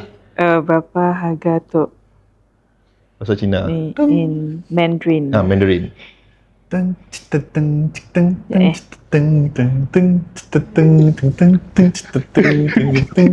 Lama tu 2 minggu. Jap. Boleh kita try pakai counter boleh. Ceke Dausi Kian. Oh, susah gila ya. Aku okey ni akan dapat bagi yang paling mudah lah. Okey apa? Kita tanya berapa harga tu nak? Ni how much?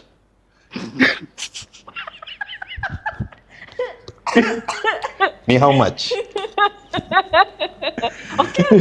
Okey, kita teruskan dengan soalan lah. Okey. Tadi kita dah kita tadi banyak pakar serius saya untuk dah lelah sebenarnya. Yalah. Jadi iyalah ada sedikit bentel-bentel saya selalu serius sebab pakar belia tu yang paling penting yang bila kami highlight isu-isu tu dia sebenarnya dah pada kami untuk 100% betul, sebenarnya kami untuk salah, tapi dia in between. Ini adalah sebuah spekulasi juga. Jadi mungkin kita rasa ada yang kita bercanggah dengan idea kami, kita boleh komen, kita boleh tambah input idea lah. Betul, so, itu berbalik ke topik kita pasal keluar bandar nak cari sukses ya. Tu kita nak shift sedikit, skopnya besar sikit lah. Pasal community dan masa depan, especially di Sarawak tu. Okey. Jadi dah makin ramilah belia yang berhijrah keluar. Siapalah nak terus membangun kampung-kampung tu, Zee? Ya. Dan community kita tu adakahnya semakin membangun.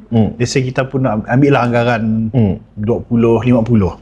Kita ada community bahawa yang di luar bandar semua dah ke bandar. Apalah jadi dengan belah luar bandar. Dengan belah. Jadi kita lah macam belah mukah nak. Apa yang kita envision sebenarnya? Okey. Ada pendapat tak? Okey. Benda tu persoalan tu nya bagi kami lah.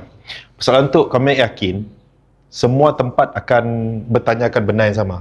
If semua kependudukan pergi ke satu tertumpu pada satu kawasan utama aja, apa akan jadi di kawasan pinggir atau luar bandar?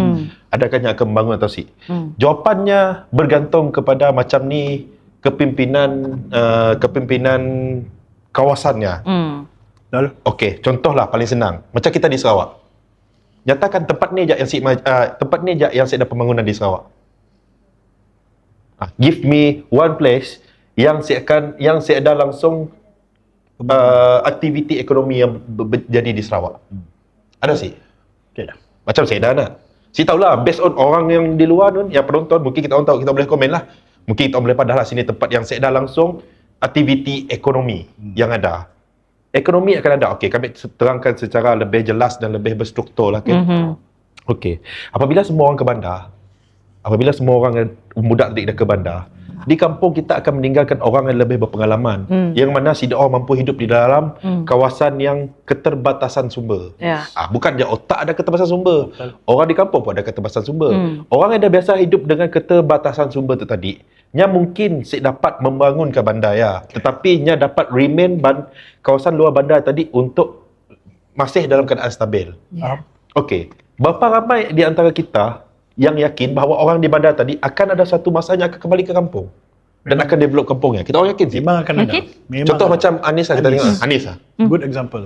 Kucing ke kampung. Dekat kampung boleh mengideakan dan memberi motivasi pada orang di kampungnya lah. Aku dapat jadi berjaya dengan cara macam tu. Betul. Jadi benda tu bila kita kembali kepada persoalan yang tadi nya bukan tentang siapa yang akan membangunkan kampung kelak. Apa akan jadi kepada kawasan luar bandar. Jangan pakai kampung lah. Cemburuk kampung lah. Apa akan jadi kepada luar bandar tadi. Jangan kita fikir tentang apa akan terjadi luar bandar. Proses tu memang kita perlu lalui. Kita perlu titik beratkan di situ adalah siapa yang akan kembali ke luar bandar tadi, develop luar bandar ya. Ada si orang yang akan keluar. Ataupun orang yang pergi ke bandar tadi sebenarnya hanya hanyut lah. Hanyut dalam hiburan. Sebenarnya si berjaya gini pun. Macam ada juga orang yang pergi ke bandar dengan berharapan ingin berjaya. Tapi oleh kerana saya ada disiplin, oleh kerana cara pola pemikiran tidak orang bertukar, shock culture, lalu putus di bandar je lah. Tapi apa alasannya selalu makai? Apa? Peluang si cukup. Ya, peluang si cukup. Nampak sih? Yalah cara berfikir. Peluang si cukup. Sebenarnya apa yang kita boleh dapat daripada soalan itu tadi, kita sedang memberi satu jawapan yang begitu tepat. Betul. Untuk menyatakan bahawa siapa yang akan membangun luar bandar.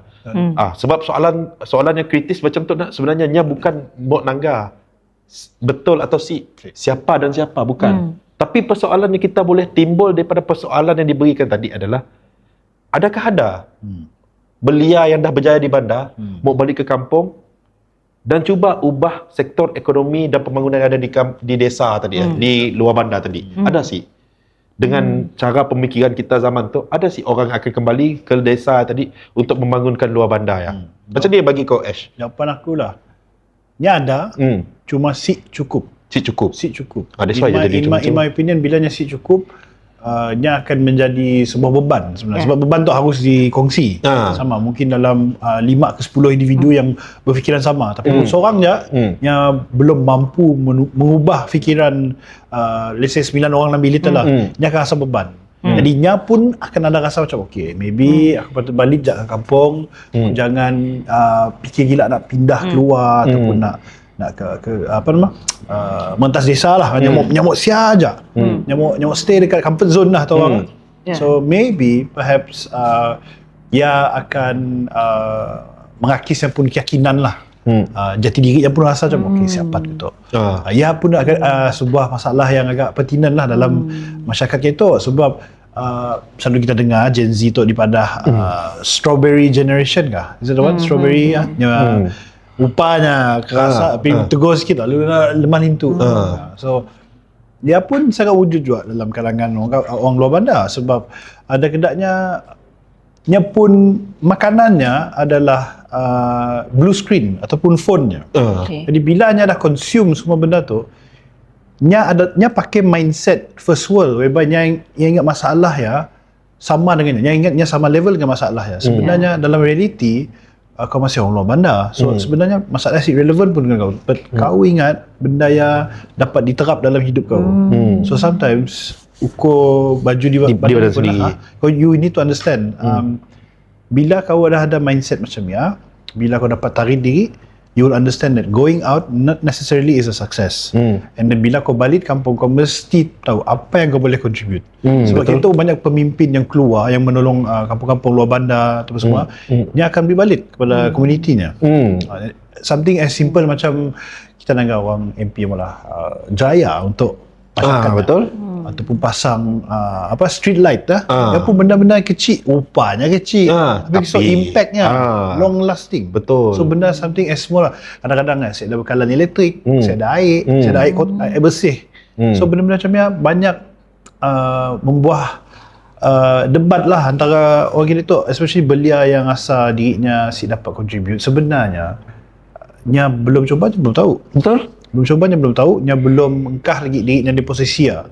Jadi aku rasa aku tahu apa dia jawab aku tak sebenarnya. Tapi betul lah. Tapi in a way Yang nya ke ada akhir berkait lah. Mungkin tak tadi situ ni. Okay, as someone who actually live in the social put issues yang tak nak, kami pun perkampungan very diverse. Nice. Kampung yang kami tinggalnya less than 100 people. Majority 70% memang warga emas. Sosi banyak golongan belia. Okay. Okay, tapi di seberang kampung kami rumah panjang. Okay, dalam 15 minit je pakai kereta ialah rumah panjang, kawasan mualaf tapi nya tinggal dalam rumah panjang. So ada 3 ke 4 rumah panjang mualaf dekat sialah. I can say memang ada je belia yang sanggup dari bandar dan tinggal kat sia to educate. Tapi masalahnya si Tok nak Ash bukannya sebab belia Tok si berani. Belia berani. Tapi ada satu point yang di highlight oleh apa tu Encik Zul dari tadi ialah orang kat sia asyik beri peluang pada Sidak. Sidaknya masih manja sebenarnya, terbuai dengan apa yang Sidaknya nanggal dekat social media. Bak kata kita tadi you have the point where they have the first class, the first world mindset. Tapi Sidaknya bukan first world. They are not even first world. They are being fed by all of the delusions yang Sidaknya nanggal dekat sia. It's very hard to educate them. Susah. Memang orang belia dah berani tapi pergi sia asyik dia beri peluang. Walau bagaimanapun kami nangga Sidak tu sip menyerahkan lah. Daknya datang berkali-kali. Dalam 1 tahun Sidaknya beri masa Sidaknya 12 bulan. Sekali sebulan datang ke perkampungannya hanya untuk memberi education, simple education, just beri kat bandar tu ada peluang tu. Kita mau explore apa? Tibet kah? Kita mau explore apa? Religion? Kita mau jadi apa? Ustaz kah? Macam mana? Explore benda-benda kedaya. Tapi it's not happen just within 1 year, Ash. The hard truth is nya bukan ambil masa 12 bulan. Nya ambil masa yang bertahun-tahun lamanya. Especially for perkampungan luar bandar yang mempunyai majoriti orang yang semakin menua. Betul. Yang kurang belia agak ya juga lah. Mun macam situasi kedaya, mun macam di kampung Amet lah terutamanya nak. Aktiviti yang paling penting untuk golongan penuaan tu, mun dia aja ada komuniti yang ada di sia, kita just perlu bantu Sidaknya untuk sentiasa aktif hidup je sebenarnya. Betul. Untuk aktif hidup. Manakala untuk kampung seberang yang Madah yang banyak git belianya, nyong perlu exposure git. Betul. Nyong perlu git. Betul, education exposure. Boleh bukan satu pihak je datang. Boleh macam-macam jenis agensi kah, NGO kah, institution kah, individual kah, sukarelawan kah, banyak kit perlu ambush Sidak supaya Sidaknya leka. Supaya Sidaknya tahu padahal orang hebat kedaknya orang tu ada wujud. They are care, and most importantly they must speak their language. They must speak their language. Mun kau datang bak bahasa Inggeris kau they they don't layan you. Kakas menanjong git lah. They don't care unless you speak their language. Cakap tadi nak beli barang ni how much? Betul. I think now yang mula benda tu semua in perspektif berbalik ke luar bandar ataupun kejayaan sukses and then ke cerita kita ada Anis the most important take away daripada semua tu resilience. Daya tahannya. Betul. Daya tahan. Betul, daya tahan. Si boleh kalah. Si pernah kalah. That is the strongest weapon of the human mind. To be resilient. Kalau kita kalah awal susah lah. Kita dengar world issue lah, Palestina macam memperang ke apa semua. Kena Datuk ada kadang-kadangnya si pernah kalah. Sebab toknya tajam lagi daripada pedang ataupun pistol. So they know that the human brain is everything. So benda ya sebenarnya yang masih keep it going. Betul. Ya sebenarnya kita tu dah ada senjata yang bagus kan. Tapi orang kita tu pelik. Benda depan mata tapi si mau dipakai. Benar juga. Benda depan mata tapi bercerita tentang orang kita punya kelemahan kan kami suka bercerita pasal kelemahan tu sebab kelemahan dan gosip adalah suapan makanan untuk manusia masa zaman sekarang kan. Jadi kita tentang kelemahan orang kita tu lah. Tapi macam cerita ni tadi kami memang betul-betul terharu lah dengan orang yang datang mengedukasi orang kan. Shout out lah dengan orangnya. Memang orang macam ni perlu banyak lah belia macam yang dekat Sarawak Belia kan? Belia macam yang perlu banyak dekat Sarawak Jadi cerita pasal kelemahan orang tu nak. Orang kita kadang-kadang yang melihat nun jauh di hadapan. Tapi gajah di depan mata asyik nampak. Betul. That's true. Contoh paling senang macam Anis pada tadi tak? Orang datang ke tempat tadi. Tapi dekat dalam rumah tak fikir bilalah kita tu nak jadi berjaya sikit. Bilalah rumah kita tu nak ada piring tok kah. Bilalah rumah kita tu ada smart TV, boleh layan Netflix kah. Nah, bilalah kita tu mengubah hidup. Tapi tampaknya sedar dekat luar adalah orang yang mengedukasi cuba nak memberi peluang. Macam tu caranya pergi ke bandar. Apalah macam tu. Kita asyik madah pukul rata pergi ke bandar akan berjaya. Si dinafikan lah ada orang di kampung yang betul-betul hidup. Tapi lah tadi kita ada peluang dan ada peratusan yang lebih besar. Kenapa kita nak menjahilkan diri kita memilih peratusan yang lebih kecil? Nah, sedangkan kita dah nampak ialah tadi manusia di tempat kita sendiri. Psikologi macam ni lah. You know lah ni human Jauh, behavior. jauh sih nampak. Yang benda jauhnya nampak depan mata tak gajah terpampang dah. 10 benda bagus nak jahit sikit ya dia ambil. Betul. Ya perumpamaan yang sama macam ni lah. Itu pun menjadi sebuah dilema sebenarnya dalam bidang psikoedukasi lah. Psikoedukasi tu means apa pajak knowledge kita boleh ada, just that you need to teach them to understand apa yang kita ada ya tadi. Contoh penggunaan telefon lah, ambil contoh. Kita ajar orang tua pakai telefon. Ataupun kita ajar orang macam ni pula live dekat TikTok. Semua kan ialah sebenarnya psychoeducation tanpa perlu kita ambil satu bidang psikologi kat siap. Kami pernah lah macam dilontarkan soalan macam tu. Kena kita masih mau suruh kena kita mau faham sidaknya. Sidaknya memang dah pemikiran dah betul. Bagus kita ubah mindset sidak je. They don't agree when I say you need to sit down with them first. You need to live with them first. Faham? You need to eat with them first. Faham. And you need to show you are better even though you are sitting with them. Sebab setidaknya sebenarnya mungkin lebih relate mun benda tu berlaku bila kau jirannya. Setuju. Ada benarnya lah. Ada benar. Nya selalu nangga orang terdekat je mostly. Betul. Nya si nangga orang Siapa jauh pukul otak lah benda. Ya. Benar. Tapi setujulah kan. Benda tu memang banyak terjadi dalam komuniti kita lah. Sangatlah. I think it's a global problem je lah. Regardless apa bangsa kita, negara apa, nang benda tu sangat wujud lah. Bahaya tau benda macam tu. Bahaya. Nya boleh mencetus macam-macam masalah. Betul. Lebih-lebih kepada institusi keluarga sendiri nak. Agree. Banyak masalah. Agree. Banyak yang kita telah kupas tu sebenarnya berbalik ke isu macam Anis Fadah tadi lah. Kami personally lah, dia senang nanya kita. Mungkin kita nangga belia tu rasanya kurang yakin ataupun si confident lah. Nak ngembak diri ke bandar ke apa semua. Basic lah. What's your easiest advice? Advice paling untuk orang belia yang takut tadi lah. Belia yang rasa dirinya takut nak ke bandar. Okey, untuk belia takut ke bandar tu lah. Kami tu bukan lebih kepada fakta ataupun apalah, lebih kepada pesanan. Okey. Cuba cerminkan diri kita sekarang. Di sini kita. Bagi yang berumur 17 tahun yang dah habis SPM-nya, tanggal result kita bagus sih.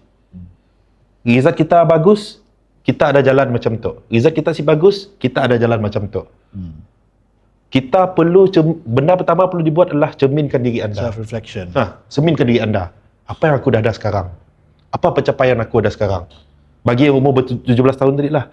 If kita orang dah rasa 17 tahun dah kita orang dah belum mencapai apa-apa, dengan keadaan result yang ada pun kita orang rasa macam entah boleh pergi ke sini ke sini, cuba beranikan diri untuk mencari ilmu. Kerana kita tu semua di hujung jari. Cari ilmu dulu. Apa yang kita orang boleh buat? Apa yang aku boleh buat dengan result aku macam tu, dengan macam tu. Paling senang lah. Kelak pandai dekat ChatGPT. Cuba chat dengan kami lah. Kenaklah kami tu, parents kami si concern pasal kami lah. Benda yang aku boleh tanya. Kenak kau si cuba tanya. Dengan result macam tu, apa aku boleh buat dengan masa depan aku? Tak ada tanya dengan AI. Gunakan benda buruk dengan menggunakan benda yang sifat faedah, menggunakan kecerdasan buatan boleh pula. Gunalah kecerdasan buatan tadi untuk benda bagus. Tanyalah, cuba tanya. Jadikan teman bertanya. Ataupun paling senang tanya dengan keluarga. Mun keluarga pun toksik, cuba cari orang di luar nun, tanya dengan orang di luar nun. Apa aku perlu buat dengan hidup aku? Percayalah, 70 ke 80% orang akan madah. Datanglah kau ke bandar situ, education ada, peluang ada, inisiatif kerajaan lebih rapat dengan kau. Percaya sih. Aku percaya benda ya. Lepas ya, sikit gig. Pesanan aku dengan orang dekat luar tu lah. Untuk orang yang takut untuk ke bandar lah. Fikirlah bahawa bumi yang bulat tu nyasik dicipta dalam masa sehari. Mungkin kita orang pergi ke bandar hanya kerana takut aku di bandar kelak sip makan, aku di bandar kelak aku akan hidup macam tu. Apa beza kita orang di kampung? Di kampung kita berfikir hidup aku susah, tapi berlarutan selama 15 tahun. Di bandar mungkin kita orang susah 2-3 bulan. After bulan yang keempat mungkin kita orang dah berjaya dah. Kita sih tahu. Okay. Gagal kerana mencuba lebih tinggi darjatnya daripada gagal duduk dan merenung nasib. Ya lebih hina dan boleh dianggap bukan manusia lah. Betul. Sebab pemikiran kau dah dibagi akal. Kita manusia tu antara benda yang terbaik hidup di dalam dunia. Betul. Anda boleh berfikir jauh daripada benda lain. Kurniaan paling murni. Kurniaan paling murni. Kurniaan paling mulia sekali. Betul. Apa membezakan kita dengan binatang? Akal.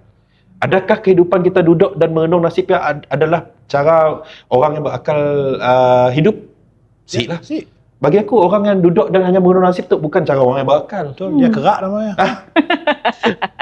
Untuk menonton saya sih pada apa-apa ya. Sorry madah aja. Kita madah aja tolong. Jadi bila kita reflect balik kepada apa yang macam yang Anis pada tadi nak. Orang yang apabila kita kelakar banyak daripada topik tu daripada first topik tadi sehingga nak tahulah bila penghujung tadi nak. Tahulah bila penghujung tadi nak. Tahulah kita bila penghujung tu nak. Macam lama jauh kita dah berkacau. Macam lama. Rasa dah macam dah kena setahun dah. Kisah dah 3 season. Macam dah 3 season dah. 3 season dah. Semua benda tu balik kepada mentaliti. Tengah sih, bila Anis melontarkan apa permasalahan di kampungnya mentaliti. Ash pula dia banyak melontarkan pada mentaliti. Jadi daripada tu nampak sih bahawa pembincangan ilmiah macam tu kita sebenarnya keluar dengan satu jawapan sebenarnya tanpa kita sedar. Semua tu masalah mentaliti. Yang pertama, yang kedua masalah disiplin. Yang ketiga, manusia di luar nya masih belum menyedari bahawa otaknya lebih besar dan luas daripada gunung yang ada di dunia tu. Potensinya masih tinggi. Potensinya lebih besar daripada gunung, tapi ialah tadi apabila otak diletakkan di kaki berdentum, idea pun hilang. Betul. Otak di lutut. Otak di lutut dah. Bila kaki berdentum, idea pun hilang. Ya, betul. Sepatutnya letak di kepala, memikir dan diilustrasikan kepada kehidupan lebih murni. Benar Zik? Yalah sikit pasal Bang Zul tu lah. Cara kelakarnya, cara puitis tu sih. Dia bukan puitis. Layap kepada Anis tu lah dengan kelakar. Ya, bukan puitis. Dia bagus sebenarnya. I really like it. Macam ni sorry lah. Kita lari sikit lah. Bukannya puitis. Tapi kita biasa diajarkan untuk kurang ajar dalam keadaan yang beradab. Apabila kita bercakap kurang ajar dalam keadaan beradab. Kurang ajar dalam keadaan yang beradab. Apabila kita bercakap terlampau lantang, macam-macam lah jadi. Benar sih? Benar sih, Nis? Benar. Bila kelakar kena sikit, ban dulu tu. Bila kelakar sikit, kena ban. Bila kita bercakap tentang realiti, orang akan bercakap bahawa yang macam mana kita tu hidup dah 1000 tahun, sedangkan umur masih seumur jagung. Apabila kita melihat pendapat hanya daripada seumur jagung, artinya orang yang ada di sekeliling kita tu sebenarnya berguna lah. Orang lama bunyi bom. Tapi serius. Tapi nampak bunyi bom juga time tu. Tapi serius benar lah. Okey, sikit benda. Sorry lah, lari daripada topik sikit lah. Siapa lari tak? Orang kita cuba tukar benda tu. Bila kita nanggap orang lebih muda daripada kita, idea sidak orang si berdas. Tolong ubah benda ya. Setuju. Dalam zaman keadaan kita tu, budak umur 12 tahun nya boleh cipta satu kota dalam kota roadblock ya dalam masa satu hari. Benar. Setuju. Benar. Bagilah dengan mana-mana engineer umur 40 lebih tahun, you try the roadblock. Artinya dekat situ Minecraft tu. nampak sih permainan minda dekat siapa. Betul. Artinya kita tu sedang berfikir bila kita memandang rendah apa yang orang lain buat, artinya otak kita sedang berfikir bahawa kita tu lebih bagus daripada orang tadi kerana ilmu kita tinggi dan pengalaman kita bagus. Perkecilkan. Percayalah, pengalaman aja, ilmu aja sih cukup. Jika kita mempunyai ego yang tinggi, membatasi daripada sungai yang panjang. Apa yang boleh kita buat dengan sungai yang panjang? Saya dapat buat apa? Berjalan pun jauh. Daripada kita menjadikan otak kita sungai panjang, jadikan otak kita laluan sungai yang cetek. Betul. Sungai panjang, banyak boyak. Lebih banyak kita melintas, lebih banyak barang yang kita bawa. So good. Like the way betul lah. Faham. Benar lah. Cara kau elaborate dah. Tapi betul tu pegon tu wow. Si benar medok rakam macam tu. Tapi betul lah. Okay. I think we can also conclude lah by saying yang sebenarnya apa yang dibahaskan oleh Cik Zul tu sangat informatif. Dalam masa samanya agak panas sebenarnya. Agak aku suka. Jadi kami orang tu sepatutnya minum air dulu lah. And then we'll be back in the other segment, the final one, sebab kami akan kekal lebih dalam dengan Zul. Sekejap lagi.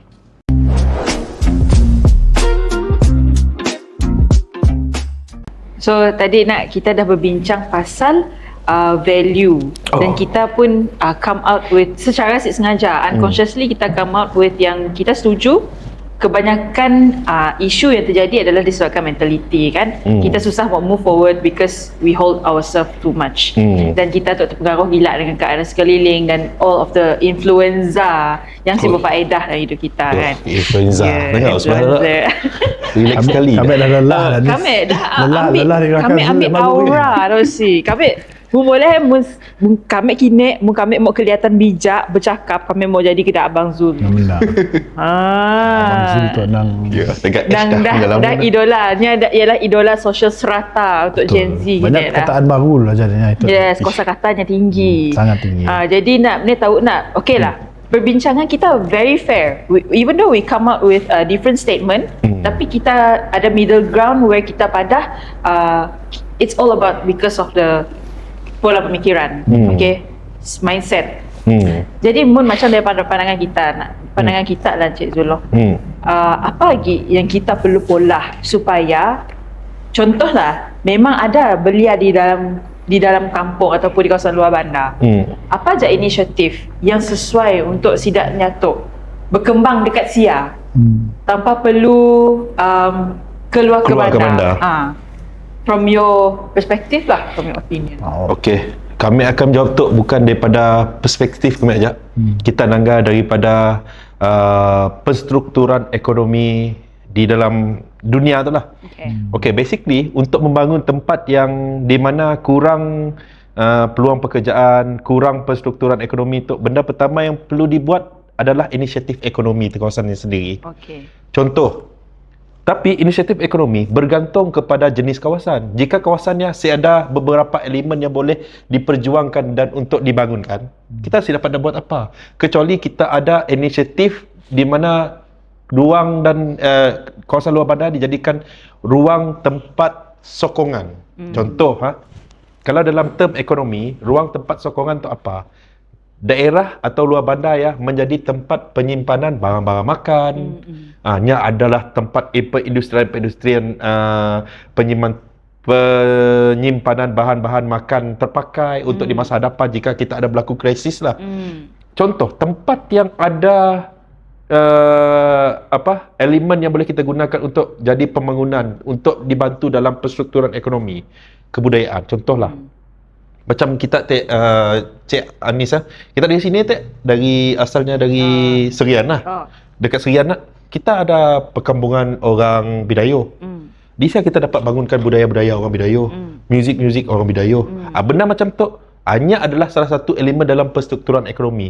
Benda yang kita boleh bangunkan untuk membangunkan kawasannya.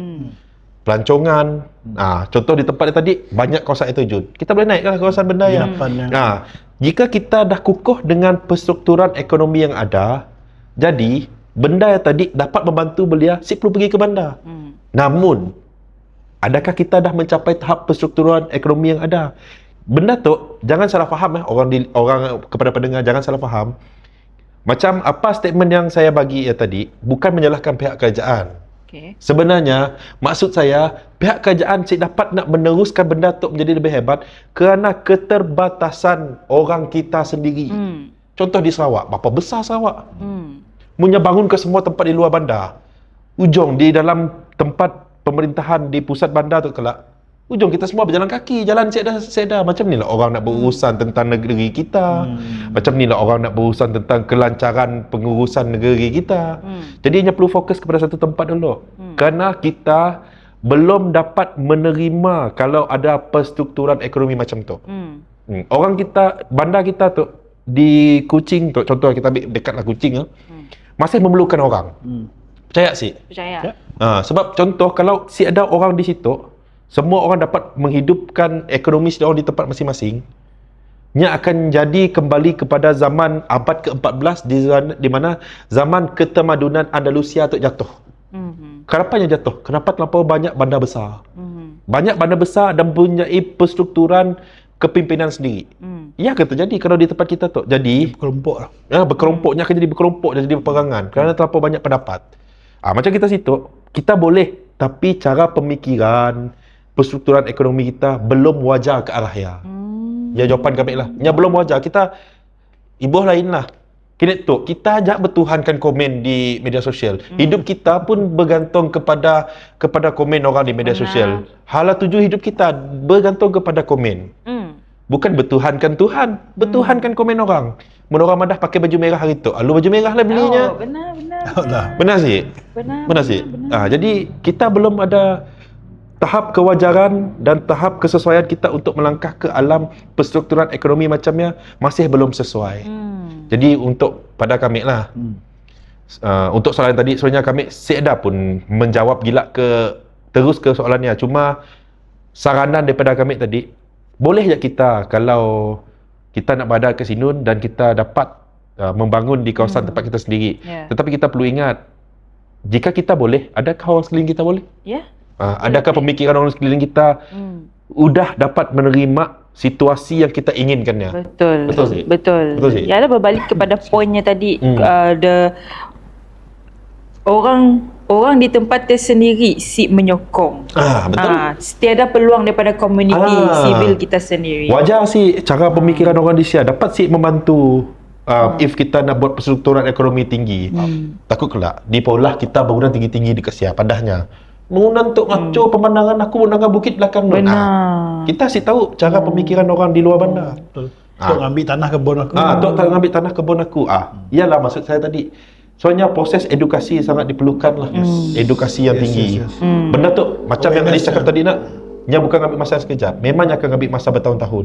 Kami percaya dengan benda ya. Bila kita mention pasal bertuhankan komen kami teringat dengan satu kerisauan ataupun ketakutan golongan baru iaitu Gen Z tu lah. Setidaknya tu sangat takut dengan komen orang sebab setidaknya ikut komen orang, sama adanya dengar komen ataupun simuk menerima komen. Tapi setidaknya lupa Gunung Kinabalu yang kita nanga cantik ya pun orang beri komen negatif. Orang beri komen yang madah Gunung Kinabalu tu dah lah trail susah. Betul. Buang masa aku naiknya bagus aku naik Everest terus. Macam ada orang komen ke ya bah. Betul. Mun Gunung Kinabalu pun dapat komen yang negatif macamnya. Expect yourself to also get constructive criticism. Who are you? You're not special. Kau mesti menerima. Gunung Kinabalu je fenomena alamnya pun orang anggap special. Betul. Kenapa? Kau terkacak. Ya lah sebenarnya inti matinya. Benar aku tu betul dah. Aku tu mendekkan kata-kata tapi iyalah sebenarnya ayat betul kan? Ya betul. Kau tak kacak. Kau si kacak. Terima je lah. Terima je lah. Macam ni lah. It's true. Betul nak? Ya. Mun kudikam kau lah. Contoh senarionya. Kau kerja di luar bandar tapi gaji besar. Berbanding dengan kerja di pusat bandar, gaji besar. Konteks kau single, belum ada keluarga, belum ada anak, belum ada komitmen tinggi, and you are in your late 20s, early 30s. Late 20s, early 30s. So apa yang tanya kau pilih? Kau mau bekerja di luar bandar, bekerja di bandar pusat? Aku akan stick pada satu jawapan, which is aku akan bekerja di bandar pusat. Kerana aku masih yakin bahawa apa yang jadi, aku melihat kepada, aku tu lebih kepada realism dan lebih kepada experimental lah. Sebagai orang yang bersifat dan menulis tentang experimental, of course aku akan menjawab macam tu. Kerana aku tahu, jika aku berada di kampung, aku akan jadi orang macam hari tu. Pengalaman aku banyak. Kerana aku rasa, aku yakin kerajaan hidup yang aku bina sendiri hari itu bukan bertiangkan kepada hanya ilmu dan peluang, tapi bertiang dan berpapankan pengalaman yang kukuh, dipakukan dengan emosi sedih dan kesenangan, berbumbungkan persahabatan dan rangkaian yang cukup. Jadilah sebuah rumah yang kukuh. Bila aku berada di kampung, mungkin aku ada duit sebab parents aku mungkin akan kau kerja dengan pakcik tu, tapi apa pengalaman aku dapat di sini? Social strata aku pun pendek. Aku hanya boleh bergaul dengan orang macam tu aja. Ya, aja. Macamnya, circle-nya sudah macamnya. Ingatlah pesanan untuk orang muda di luar sana. Apabila anda rasa kehidupan anda sentiasa senang, percayalah anda sedang berada di satu situasi anda membunuh diri anda sendiri. Kerana bila kita masih muda, tapi kita berani nak mencari peluang baru ataupun mencuba benda baru yang mencabar diri kita sendiri, percayalah, secara perlahan keselesaan akan membunuh anda. Percaya sih? Truly. That's true. Banyak sih kes orang yang mati dalam tidur kerana gas yang beracun. Banyak sih. Kita boleh umpamakan benda dengan kehidupan tu lah. Kau terlampau selesa, duduk, tak mati. Gas yang beracun membunuh kau dengan cara perlahan. Tapi yang kau takutkan di jalanan tadi, memandu, kau takut drive, dilanggar orang. Umpama macam ni lah. Kau takut mengambil peluang yang besar, risiko yang tinggi, tapi secara perlahan keselesaan membunuh diri kita. Ingat, bandar yang besar dibina dalam satu hari. Rom yang kukuh dibina bertahun-tahun. Bandar Rom yang indah berbina beribu-ribu tahun.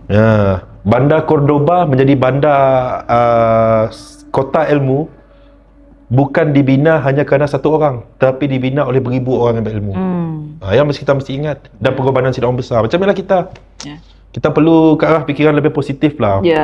Untuk audience kita lah, for konteks lah, Cik Zul kita tu bukan meromantisasikan struggles, bukan meromantisasikan kepayahan tu sih, mau kita orang sedar, mau kita orang realize yang you just need to stay in the hardship and turn it into the purpose of your life. Okay, turn pain into purpose. Nya mention earlier of this podcast tadi yang kita perlu belajar memanusiakan diri sendiri. Dan manusia ialah manusia when they go through hardships, challenge. Okay? And after that, when they manage to bounce back, there when the purpose comes in. Sikit lagi yang boleh jadi ikhtiar lah untuk pendengar dengan viewers rajinlah membaca. Sebenarnya you do not lose anything. Apa pada sekolah tak membaca jambatan ilmu. Tapi yang benar bila kau tak berilmu, kau si kelakar kosong. Bila kau si kelakar kosong, apa yang dikelakar it makes sense, sebabnya benar, sebabnya ada fakta, and then in the long term kau akan lebih kata orang saya kan ambil kau, take it as a joke lah. Kau akan lebih disanjung sebenarnya. So that's the biggest takeaway from this lesson is for someone macam Zul datang ke Kelakar Belia tu, yang sebenarnya educate kita dua aja sebenarnya, not just the listeners. So I think thank you so much lah sebab datang ke podcast saya tu. Thank you so much. Sebenarnya saya patut berterima kasih sebenarnya. Thank you. Because benda yang kita apa yang kami hadapi pada hari tu lah, satu pengalaman yang luas, manis tidak terindah, pahit tidak terkatakan. Belajar daripada orang yang berada di sekeliling kami itulah. Kami berjumpa orang baru lah. Artinya, maksudnya podcast yang diadakan oleh yang dianjurkan oleh Kelakar Belia tu yang memberi peluang kepada orang macam kami untuk bercakap. Sebenarnya kami yang patut berterima kasih. Faham sih? Artinya, dalam podcast tu sendiri kita dapat dengar peluang dah diberikan. Jadi anda di luar nun, kejar peluang anda, rajinlah diri sendiri untuk menimba ilmu. Menimba ilmu itu percuma, kerana bodoh itu akan lebih membinasakan hidup anda. Patik setuju. Pintar menjadi kaya, bodoh lebih merugikan anda. Sarang ke TV3 Benar. Well, that is all the time we have di Kelakar Belia Podcast. Okay. Diembak oleh Ibrandium dan Azam Sarawak dengan kata-kata kami madah ajak. Kita semua kali lagi. Kami madah ajak. Tolong jangan kecam kami. Ingat, kami bukan madah, jangan kecam kami aja. Cuma just kami nak menyampaikan bahawa apa yang kita orang fikir di otak kita orang sampaikan, jangan hanya bercakap di ruang komen. Jadi berani. Ni nak madah muka kau diat sebenarnya. Tapi dengan cara easy to say muka kau diat lah. Muka kau diat tapi dengan cara yang profesional. Cara profesional. With that, terima kasih. This has been Kelakar Belia Podcast. I am your host Syed Ashraf Idrus. And I'm Anis Bungan. Okay, bye-bye guys.